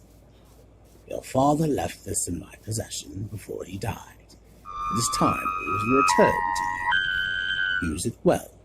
A very Merry Christmas to you. There was no signature. Harry stared at the note. Ron was admiring the cloak. I'd give anything for one of these, he said. Anything. What's the matter? Nothing, said Harry. He felt very strange. Who had sent the cloak? Had it really once belonged to his father? Before he could say or think anything else, the dormitory door was flung open and friend George Weasley bounded in. Harry stuffed the cloak quickly out of sight. He didn't feel like sharing it with anyone else yet. Merry Christmas! Hey, look! Harry's got a Weasley jumper, too. Fred and George were wearing blue jumpers, one with a large yellow F on it, the other with a large yellow G. Harry's is better than ours, though, said Fred, holding up Harry's jumper. She obviously makes more of an effort if you're not family. Why aren't you wearing yours, Ron? George demanded. Come on, get it on. They're lovely and warm. I hate maroon, Ron moaned half-heartedly as he pulled it over his head. You haven't got a letter on yours, George observed. I suppose she thinks you don't forget your name. But we're not stupid. We know we're called Fred and Forge. What's all the noise? Percy Weasley stuck his head to the door, looking disapproving. He had clearly come halfway through unwrapping his presents, as he, too, carried a lumpy jumper over his arm, which Fred seized. P for prefect. Get it on, Percy. Come on, we're all wearing ours. Even Harry's got one. I don't want, said Percy thickly, as the twins forced the jumper over his head, knocking his glasses askew. And you're not sitting with the prefects today either, said George. Christmas is a time for family. They frog-walked Percy from the room, his arms pinned to his side by his jumper. Harry had never in all his life had such a Christmas dinner. 100 fat roast turkeys, mountains of roast and boiled potatoes, platters of fat chipolatas, tureens of buttered peas, silver boats of thick, rich gravy and cranberry sauce, and stacks of wizard crackers every few feet along the table. These fantastic crackers were nothing like the feeble muggle ones the Dursleys usually want, with their little plastic toys and their flimsy paper hats. Harry pulled the wizard cracker with Fred, and it didn't just bang, it went off with a blast like a cannon, and engulfed them all in a cloud of blue smoke, while from the inside exploded a rear admiral's hat and several live white mice. Up on the high table, Dumbledore had swapped his pointed wizard's hat for a flowered bonnet, and was chuckling merrily at a joke Professor Flitwick had just read him. Flaming Christmas puddings followed the turkey. Percy nearly broke his teeth on a silver sickle embedded in his slice. Harry watched Hagrid getting redder and redder in the face as he called for more wine, finally kissing Professor McGonagall on the cheek, who, to Harry's amazement, giggled and blushed, her top hat lopsided. When Harry finally left the table, he was laden down with a stack of things out of the crackers, including a pack of non-explodable, luminous balloons, a grown-up kit, and a new wizard chess set. The white mice had disappeared, and Harry had a nasty feeling they were going to end up as Mrs. Norris's Christmas dinner. Harry and the Weasleys spent a happy afternoon having a furious snowball fight in the grounds. Then, cold, wet, and gasping for breath, they returned to the fire in the Gryffindor common room, where Harry broke in his new chess set by losing spectacularly to Ron. He suspected he wouldn't have lost so badly if Percy hadn't tried to help him so much. After a tea of turkey sandwiches, crumpets, trifle, and Christmas cake, everyone felt too full and sleepy to do much before bed except sit and watch Percy chase Fred and George all over Gryffindor Tower because they'd stolen his prefix badge. It had been Harry's best Christmas day ever, yet something had been nagging at the back of his mind all day. Not until he climbed into bed was he free to think about it. The invisibility cloak, and whoever had sent it. Ron, full of turkey and cake, and with nothing mysterious to bother him, fell asleep almost as soon as he'd drawn the curtains of his four-poster. Harry leant over the side of his own bed and pulled the cloak out from under it. His father's. This had been his father's. He let the material flow over his hands, smoother than silk, light as air. Use it well, the note had said. He had to try it. Now. He slipped out of bed and wrapped the cloak around himself. Looking down at his legs, he saw only moonlight and shadows. It was a very funny feeling. Use it well. Suddenly, Harry felt wide awake. The whole of Hogwarts was open to him in his cloak. Excitement flooded through him as he stood there in the dark and silence. He could go anywhere in this, anywhere, and Filch would never know. Ron grunted in his sleep. Should Harry wake him? Something held him back. His father's cloak. He felt that this time, the first time, he wanted to use it alone. He crept out of the dormitory, down the stairs, across the common room, and climbed through the portrait hole. "Who's there?" squawked the fat lady. Harry said nothing. He walked quickly down the corridor. Where should he go? He stopped, his heart racing in thought. And then it came to him. The restricted section in the library. He'd be able to read as long as he liked, as long as it took to find out who Flamel was. He set off, drawing the invisibility cloak tight around him as he walked. The library was pitch black and very eerie. Harry lit a lamp to see his way along the rows of books. The lamp looked as if it was floating along in midair, and even though Harry could feel his arm supporting it, the sight gave him the creeps. The restricted section was right at the back of the library. Stepping carefully over the rope which separated these books from the rest of the library, he held up his lamp to read the titles. They didn't tell him much. Their peeling, faded gold letters spelled words in languages Harry couldn't understand. Some had no title at all. One book had a dark stain on it that looked horribly like blood. The hairs on the back of Harry's neck prickled. Maybe he was imagining it. Maybe not. But he thought a faint whispering was coming from the books, as though they knew someone was there who shouldn't be. He had to stop somewhere. Setting the lamp down carefully on the floor, he looked along the bottom shelf for an interesting-looking book. A large black and silver volume caught his eye. He pulled it out with difficulty, because it was very heavy, and balancing it on his knee, let it fall open. A piercing, blood-curdling shriek split the silence. The book was screaming. Harry snapped it shut, and the shriek went on and on, one high, unbroken, ear-splitting note. He stumbled backwards and knocked over his lamp, which went out at once.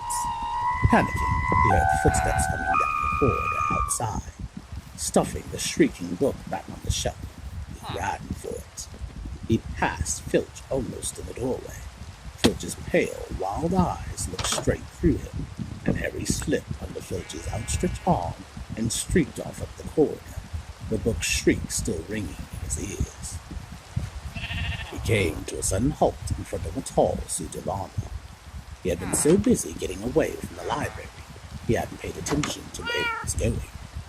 Perhaps because it was dark, he didn't recognize where he was at all. There was a suit of armor in the kitchen, as he knew, but he must be 5 floors above there. You asked me to come directly to you, Professor, if anyone was wandering around at night, and somebody's been in the library. Restricted section. Harry felt the blood drain out of his face. Wherever he was, Filch must know a shortcut, because his soft, greasy voice was getting nearer, and to his horror, it was Snitch who replied. The restricted section. Well, it can't be far. We'll catch them. Harry stood rooted to the spot as Filch and Snape came around the corner ahead. They couldn't see him, of course. It was a narrow corridor. If they came much nearer, they'd knock right into him. The cloak didn't stop him from being solid. He backed away as quietly as he could. A door stood ajar to his left. It was his only hope. He squeezed through it, holding his breath, trying not to move it, and to his relief, he managed to get inside the room without them noticing anything. They walked straight past, and Harry leant against the wall, breathing deeply, listening to their footsteps dying away. That had been close, very close. It was a few seconds before he noticed anything about the room he had hidden in. It looked like a disused classroom. The dark shapes of desks and chairs were piled against the walls, and there was an upturned waste paper basket. But propped against the wall facing him was something that didn't look as if it belonged there. Something that looked as if someone had just put it there to keep it out of the way. It was a magnificent mirror, as high as the ceiling, with an ornate gold frame standing on 2 clawed feet. There was an inscription carved around the top. Erised straw ut ube kafru ut on washu. His panic fading now that there was no sound of Filch and Snape, Harry moved nearer to the mirror, wanting to look at himself but see no reflection again. He stepped in front of it. He had to clap his hands to his mouth to stop himself screaming. He whirled around. His heart was pounding far more furiously than when the book had screamed. For he had not only seen himself in the mirror, but a whole crowd of people standing right behind him. But the room was empty. Breathing very fast, he turned slowly back to the mirror. There he was, reflected in it, white and scared looking, and there, reflected behind him, were at least 10 others. Harry looked over his shoulder, but still no one was there. Were they all invisible, too? Was he in fact in a room full of invisible people, and this mirror's trick was that it reflected him, invisible or not? He looked in the mirror again. A woman standing right behind his reflection was smiling at him and waving. He reached out a hand and felt the air behind him. If she was really there, he'd touch her. The reflections were so close together, but he felt only air. She and the others existed only in the mirror. She was a very pretty woman. She had dark red hair, and her eyes were just like mine. Harry thought, edging a little closer to the glass. Bright green, exactly the same shape. But then he noticed that she was crying, smiling, but crying at the same time. A tall, thin, black-haired man standing next to her put his arm around her. He wore glasses, and his hair was very untidy. It stuck up at the back, just like Harry's did. Harry was so close to the mirror now that his nose was nearly touching that of the reflection. "Mum?" he whispered. "Dad?" They just looked at him smiling. And slowly, Harry looked into the faces of the other people in the mirror and saw other pairs of green eyes like his, other noses like his, even a little old man who looked as though he had Harry's knobbly knees. Harry was looking at his family for the first time in his life. The Potters smiled and waved at Harry, and he stared hungrily back at them, his hands pressed flat against the glass, as though he was hoping to fall right through it and reach them. He had a powerful kind of ache inside him, half joy, half terrible sadness. How long he stood there, he didn't know. The reflections did not fade, and he looked and looked until a distant noise brought him back to his senses. He could not stay here. He had to find his way back to bed. He tore his eyes away from his mother's face, whispered, "I'll come back," then hurried from the room. "Could have woken me up," said Ron crossly. "You can come tonight. I'm going back. I want to show you the mirror." "I'd like to see your mum and dad," Ron said eagerly. "And I want to see all your family, all the Weasleys. You'll be able to show me your other brothers and everyone." "You can see them any old time," said Ron. "Just come round my house this summer. Anyway, maybe it only shows dead people. Shame about not finding Flanell, though. Have some bacon or something. Why aren't you eating anything?" Harry couldn't eat. He had seen his parents and would be seeing them again tonight. He had almost forgotten what to know. It didn't seem very important anymore. Who cared what the three-headed dog was guarding?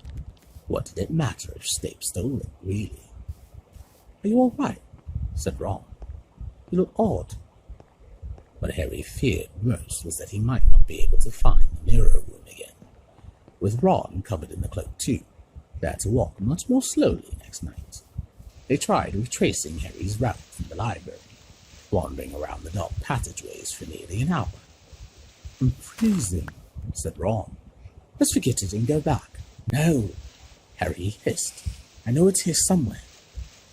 They passed the ghost of a tall witch gliding in the opposite direction, but saw no one else. Just as Ron started moaning that his feet were dead with cold, Harry spotted the suit of armor. "It's here! Just here! Yes!" They pushed the door open. Harry dropped the cloak from round his shoulders and ran to the mirror. There they were, his mother and father beamed at the sight of him.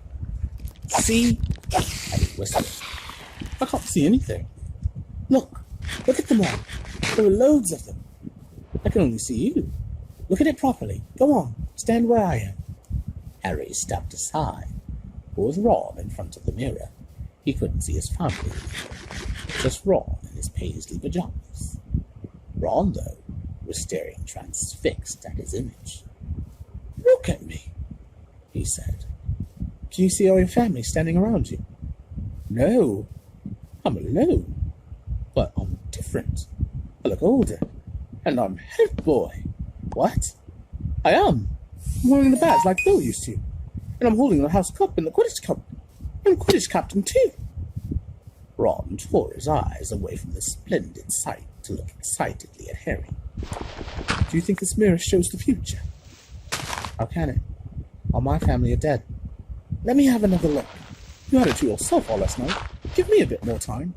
You're only holding the Quidditch cup. What's interesting about that? Want to see my parents? Don't push me." A sudden noise outside in the corridor put an end to their discussion. They hadn't realized how loudly they had been talking. "Quick!" Ron threw the cloak back over them as the luminous eyes of Mrs. Norris came round the door. Ron and Harry stood quite still, both thinking the same thing. Did the cloak work on cats? After what seemed an age, she turned and left. "This isn't safe. She might have gone for Filch. I bet she heard us. Come on." And Ron pulled Harry out of the room. The snow still hadn't melted next morning. "Want to play chess, Harry?" said Ron. "No." "Why don't we go down and visit Hagrid?" "No, you go." "I know what you're thinking about, Harry. That mirror. Don't go back tonight." "Why not?" "I don't know. I've just got a bad feeling about it. And anyway, you've had too many close shaves already. Filch, Snape, and Mrs. Norris are wandering around. So what if they can't see you? What if they walk into you? What if you knock something over?" "You sound like Hermione." "I'm serious, Harry. Don't go." But Harry only had one thought in his head, which was to get back in front of the mirror, and Ron wasn't going to stop him. The third night, he found his way much more quickly than before. He was walking so fast, he knew he was making more noise than was wise, but he didn't meet anyone. And there were his mother and father smiling at him again, and one of his grandfathers nodded happily. Harry sank down to sit on the floor in front of the mirror. There was nothing to stop him staying here all night with his family. Nothing at all. Except... So, back again, Harry. Harry felt as though his insides had turned to ice. He looked behind him. Sitting on one of the desks by the wall was none other than Albus Dumbledore. Harry must have walked straight past him, so desperate to get to the mirror, he hadn't noticed him. I didn't see you, sir. Strange how short-sighted being invisible can make you, said Dumbledore, and Harry was relieved to see that he was smiling. So, said Dumbledore, slipping off the desk to sit on the floor with Harry. You, like hundreds before you, have discovered the delights of the Mirror of Erising. I didn't know it was called that, sir. But I expect you've realized by now what it does. It shows me my family. And it showed your friend Ron himself as head boy. How did you know? I don't need a cloak to become invisible, said Dumbledore gently. Now, can you think what the Mirror of Erised shows us all? Harry shook his head. Let me explain. The happiest man on earth will be able to use the Mirror of Erised like a normal mirror. That is, he would look into it and see himself exactly as he is. Does that help? Harry thought. Then he said slowly, It shows us what we want. Whatever we want. Yes and no, said Dumbledore quietly. It shows us nothing more or less than the deepest, most desperate desire of our hearts. You, who have never known your family, see them standing around you. Ronald Weasley, who has always been overshadowed by his brothers, sees himself standing alone, the best of all of them. However, this mirror will give us neither knowledge or truth. Men have wasted away before it, entranced by what they have seen, or been driven mad, not knowing if what it shows is real or even possible. The mirror will be moved to a new home tomorrow, Harry, and I ask you not to go looking for it again. If you ever do run across it, you will now be prepared. It does not do to dwell on dreams and forget to live. Remember that. Now why don't you put that admirable cloak back on and get off to bed? Harry stood up. Sir, Professor Dumbledore, can I ask you something? Obviously you've just done so. Dumbledore smiled. You may ask me one more thing, however. What do you see when you look in the mirror? I see myself holding a pair of thick woolen socks. Harry stared. One can never have enough socks, said Dumbledore. Another Christmas has come and gone, and I didn't get a single pair. People will insist on giving me books. It was only when he was back in bed that it struck Harry that Dumbledore might not have been quite truthful. But then, he thought, as he shoved Scabbers off his pillow, it had been quite a personal question.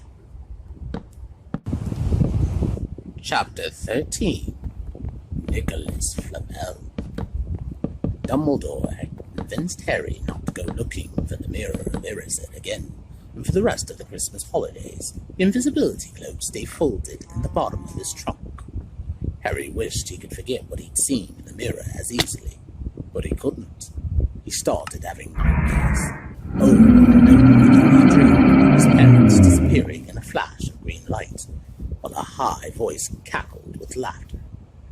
You see, Dumbledore was right. That mirror could drive you mad, said Ron, when Harry told him about these dreams. Hermione, who came back the day before term started, took a different view of things. She was torn between horror at the idea of Harry being out of bed, broken to school 3 nights in a row. If Filch had caught you, and disappointment that he hadn't at least found out who Nicholas Flamel was. They had almost given up hope of ever finding Flamel in a library book, even though Harry was sure he'd read the name somewhere. Once term had started, they were back to skimming through books for 10 minutes during their breaks. Harry had even less time than the other two, because Quidditch practice had started again. Wood was working the team harder than ever. Even the endless rain that had replaced the snow couldn't dampen his spirits. The Weasleys complained that Wood was becoming a fanatic, but Harry was on Wood's side. If they won the next match against Hufflepuff, they would overtake Slytherin in the House Championship for the first time in 7 years. Quite apart from wanting to win, Harry found that he had fewer nightmares when he was tired out after training. Then, during one particularly wet and muddy practice session, Wood gave the team a bit of bad news. He just got very angry with the Weasleys, who kept dive-bombing each other and pretending to fall off their brooms. "Will you stop messing around?" he yelled. "That's exactly the sort of thing that'll lose us the match. Snape's refereeing this time, and will be looking for any excuse to knock points off Gryffindor." George Weasley really did fall off his broom at these words. "Snape's refereeing?" He spluttered through a mouthful of mud. "When's he's ever refereed a Quidditch match? He's not going to be fair if we might overtake Slytherin." The rest of the team landed next to George to complain too. "It's not my fault," said Wood. "We've just got to make sure we play a clean game, so Snape hasn't got an excuse to pick on us." Which was all very well, thought Harry, but he had another reason for not wanting Snape near him while he was playing Quidditch. The rest of the team hung back to talk to each other as usual at the end of practice, but Harry headed straight back to Gryffindor Common Room, where he found Ron and Hermione playing chess. Chess was the only thing Hermione ever lost at, something Harry and Ron thought was very good for her. "Don't talk to me for a moment," said Ron when Harry sat down next to him. "I need to He caught sight of Harry's face. "What's the matter with you? You look terrible." Speaking quietly so that no one else would hear, Harry told the other two about Snape's sudden sinister desire to be a Quidditch referee. "Don't play," said Hermione at once. "So you're ill," said Ron. "Pretend to break your leg," Hermione suggested. "Really break your leg," said Ron. "I can't," said Harry. "There isn't a reserve seeker. If I back out, Gryffindor can't play at all." At that moment, Neville toppled into the common room. How he had managed to climb through the portrait hole was anyone's guess, because his legs had been stuck together with what they recognized at once as the lead-locker curse. He must have had to bunny hop all the way up to Gryffindor Tower. Everyone fell about laughing except Hermione, who leapt up and performed the counter curse. Neville's legs sprang apart, and he got to his feet, trembling. "What happened?" Hermione asked him, leading him over to sit with Harry and Ron. "Malfoy," said Neville shakily. "I met him outside the library. He said he'd been looking for someone to practice that on. Go to Professor McGonagall." Hermione urged Neville. "Report him." Neville shook his head. "I don't want more trouble," he mumbled. "You've got to stand up to him, Neville," said Ron. "He's used to walking all over people, but that's no reason to lie down in front of him and make it easier. There's no need to tell me I'm not brave enough to be in Gryffindor.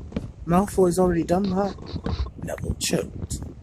Harry felt in the pocket of his robes and pulled out a chocolate frog, the very last one from the box Hermione had given him for Christmas. He gave it to Neville, who looked as though he might cry. "You're worth 12 of Malfoy," Harry said. "The Sorting Hat chose you for Gryffindor, didn't it?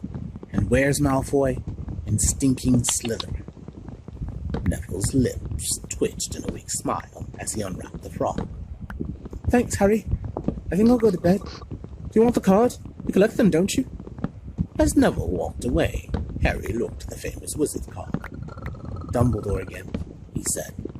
"He was the first one I ever—" He gasped. He stared at the back of the card. Then he looked up at Ron and Hermione. "I found him," he whispered. "I found Flamel. I told you I'd read the name somewhere before. I read it on the train coming here. Listen to this. Professor Dumbledore is particularly famous for his defeat of the Dark Wizard Grindelwald in 1945, for the discovery of the 12 uses of dragon's blood, and his work on alchemy with his partner Nicholas Flamel." Hermione jumped to her feet. She hadn't looked so excited since they got back the marks for their very first piece of homework. "Stay there," she said, and she sprinted up the stairs to the girls' dormitories. Harry and Ron barely had time to exchange mystified looks before she was dashing back, an enormous old book in her arms. "I never thought to look in here," she whispered excitedly. "I got this out of the library weeks ago for a bit of light reading." "Light?" said Ron. But Hermione told him to be quiet until she'd looked something up, and started flicking frantically through the pages, muttering to herself. At last she found what she was looking for. "I knew it! I knew it!" "Are we allowed to speak yet?" said Ron grumpily. Hermione ignored him. "Nicholas Flamel," she whispered dramatically, "is the only known maker of the Sorcerer's Stone." This didn't have quite the effect she'd expected. "The what?" said Harry and Ron. "Oh, honestly, don't you two read? Look, read that there." She pushed the book towards them, and Harry and Ron read. "The ancient study of alchemy is concerned with making the Sorcerer's Stone, a legendary substance with astonishing powers. The stone will transform any metal into pure gold. It also produces the elixir of life, which will make the drinker immortal. There have been many reports of the Sorcerer's Stone over the centuries, but the only stone currently in existence belongs to Mr. Nicholas Flamel, the noted alchemist and opera lover. Mr. Flamel, who celebrated his 665th birthday last year, enjoys a quiet life in Devon with his wife, Penelope, 658. "See," said Hermione, when Harry and Ron had finished. "The dog must be guarding Flamel's Sorcerer's Stone. I bet he asked Dumbledore to keep it safe for him, because they're friends, and he knew someone was after it. That's why he wanted the stone moved out of Gringotts." "A stone that makes gold and stops you ever dying," said Harry. "No wonder Snape's after it. Anyone would want it." "And no wonder we couldn't find Flamel in that study of recent developments in wizardry," said Ron. "He's not exactly recent if he's 665, is he?" Next morning, in defense against the dark arts, while copying down different ways of treating werewolf bites, Harry and Ron were still discussing what they'd do with a Sorcerer's Stone if they had one. It wasn't until Ron said he'd buy his own Quidditch team that Harry remembered about Snape and the coming match. "I'm going to play," he told Ron and Hermione. "If I don't, all the Slytherins will think I'm just too scared to face Snape. I'll show them. It'll really wipe the smiles off their faces if we win." "Just as long as we're not wiping you off the pitch," said Hermione. As the match drew nearer, however, Harry became more and more nervous, whatever he told Ron and Hermione. The rest of the team weren't too calm either. The idea of overtaking Slytherin in the House Championship was wonderful. No one had done it in nearly 7 years. But would they be allowed to, with such a biased referee? Harry didn't know whether he was imagining it or not, but he seemed to keep running into Snape wherever he went. At times, he even wondered whether Snape was following him, trying to catch him on his own. Potions lessons were turning into a sort of weekly torture. Snape was so horrible to Harry. Could Snape possibly know they'd found out about the Sorcerer's Stone? Harry didn't see how he could, yet he sometimes had the horrible feeling that Snape could read minds. Harry knew, when they wished him good luck outside the changing rooms next afternoon, that Ron and Hermione were wondering whether they'd ever see him alive again. This wasn't what you call comforting. Harry hardly heard a word of Wood's pep talk as he pulled on his Quidditch robes and picked up his Nimbus 2000.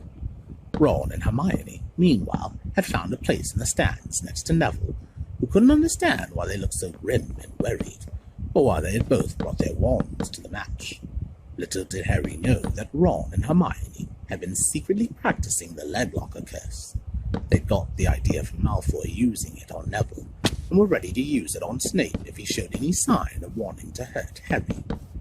"Now, don't forget, it's like a motor mortis," Hermione muttered, as Ron slipped his wand up his sleeve. "I know," Ron snapped. "Don't nag." Back in the changing room, Wood had taken Harry aside. "Don't want to pressure you, Potter, But if we ever needed an early capture of the Snitch, now. Finish the game before Snape can favor Hufflepuff too much. The whole school's out there, said Fred Weasley, peering out of the door. Even, blimey, Dumbledore's come to watch. Harry's heart did a somersault. Dumbledore, he said, dashing to the door to make sure. Fred was right. There was no mistaking that silver beard. Harry could have laughed out loud with relief. He was safe. There was simply no way that Snape would dare to try and hurt him if Dumbledore was watching. Perhaps that was why Snape was looking so angry as the teams marched onto the pitch, something that Ron noticed too. "I've never seen Snape look so mean," he told Hermione. "Look, they're off! Ouch!" Someone had poked Ron in the back of the head. It was Malfoy. "Oh, sorry, Weasley. Didn't see you there." Malfoy grinned broadly at Crabbe and Goyle. "Wonder how long Potter's going to stay on his broom this time. Anyone want to bet? What about you, Weasley?" Ron didn't answer. Snape had just awarded Hufflepuff a penalty because George Weasley had hit a bludger at him. Hermione, who had all her fingers crossed in her lap, was squinting fixedly at Harry, who was circling the game like a hawk, looking for the Snitch. "You know how I think they choose people for the Gryffindor team," said Malfoy loudly a few minutes later, as Snape awarded Hufflepuff another penalty for no reason at all. "It's people they feel sorry for. See, there's Potter, who's got no parents. Then there's the Weasleys, who've got no money. You should be on the team, Longbottom. You've got no brains." Neville went bright red, but turned in his seat to face Malfoy. "I'm worth 12 of you, Malfoy," he stammered. Malfoy, Crabbe, and Goyle howled with laughter, but Ron, still not daring to take his eyes from the game, said, "You tell him, Neville." "Longbottom, if brains were gold, you'd be poorer than Weasley, not saying something." Ron's nerves were already stretched to breaking point with anxiety about Harry. "I'm warning you, Malfoy. One more word." "Ron!" said Hermione suddenly. "Harry!" "What? Where?" Harry had suddenly gone into a spectacular dive, which drew gasps and cheers from the crowd. Hermione stood up, her crossed fingers in her mouth, as Harry streaked towards the ground like a bullet. "You're in luck, Weasley. Potter's obviously spotted some money on the ground," said Malfoy. Ron snapped. Before Malfoy knew what was happening, Ron was on top of him, rustling him to the ground. Neville hesitated, then clambered over the back of his seat to help. "Come on, Harry!" Hermione screamed, leaping onto her seat to watch as Harry sped straight at Snape. She didn't even notice Malfoy and Ron rolling around under her seat, or the scuffles and yelps coming from the whirl of fists that was Neville, Crabbe, and Goyle.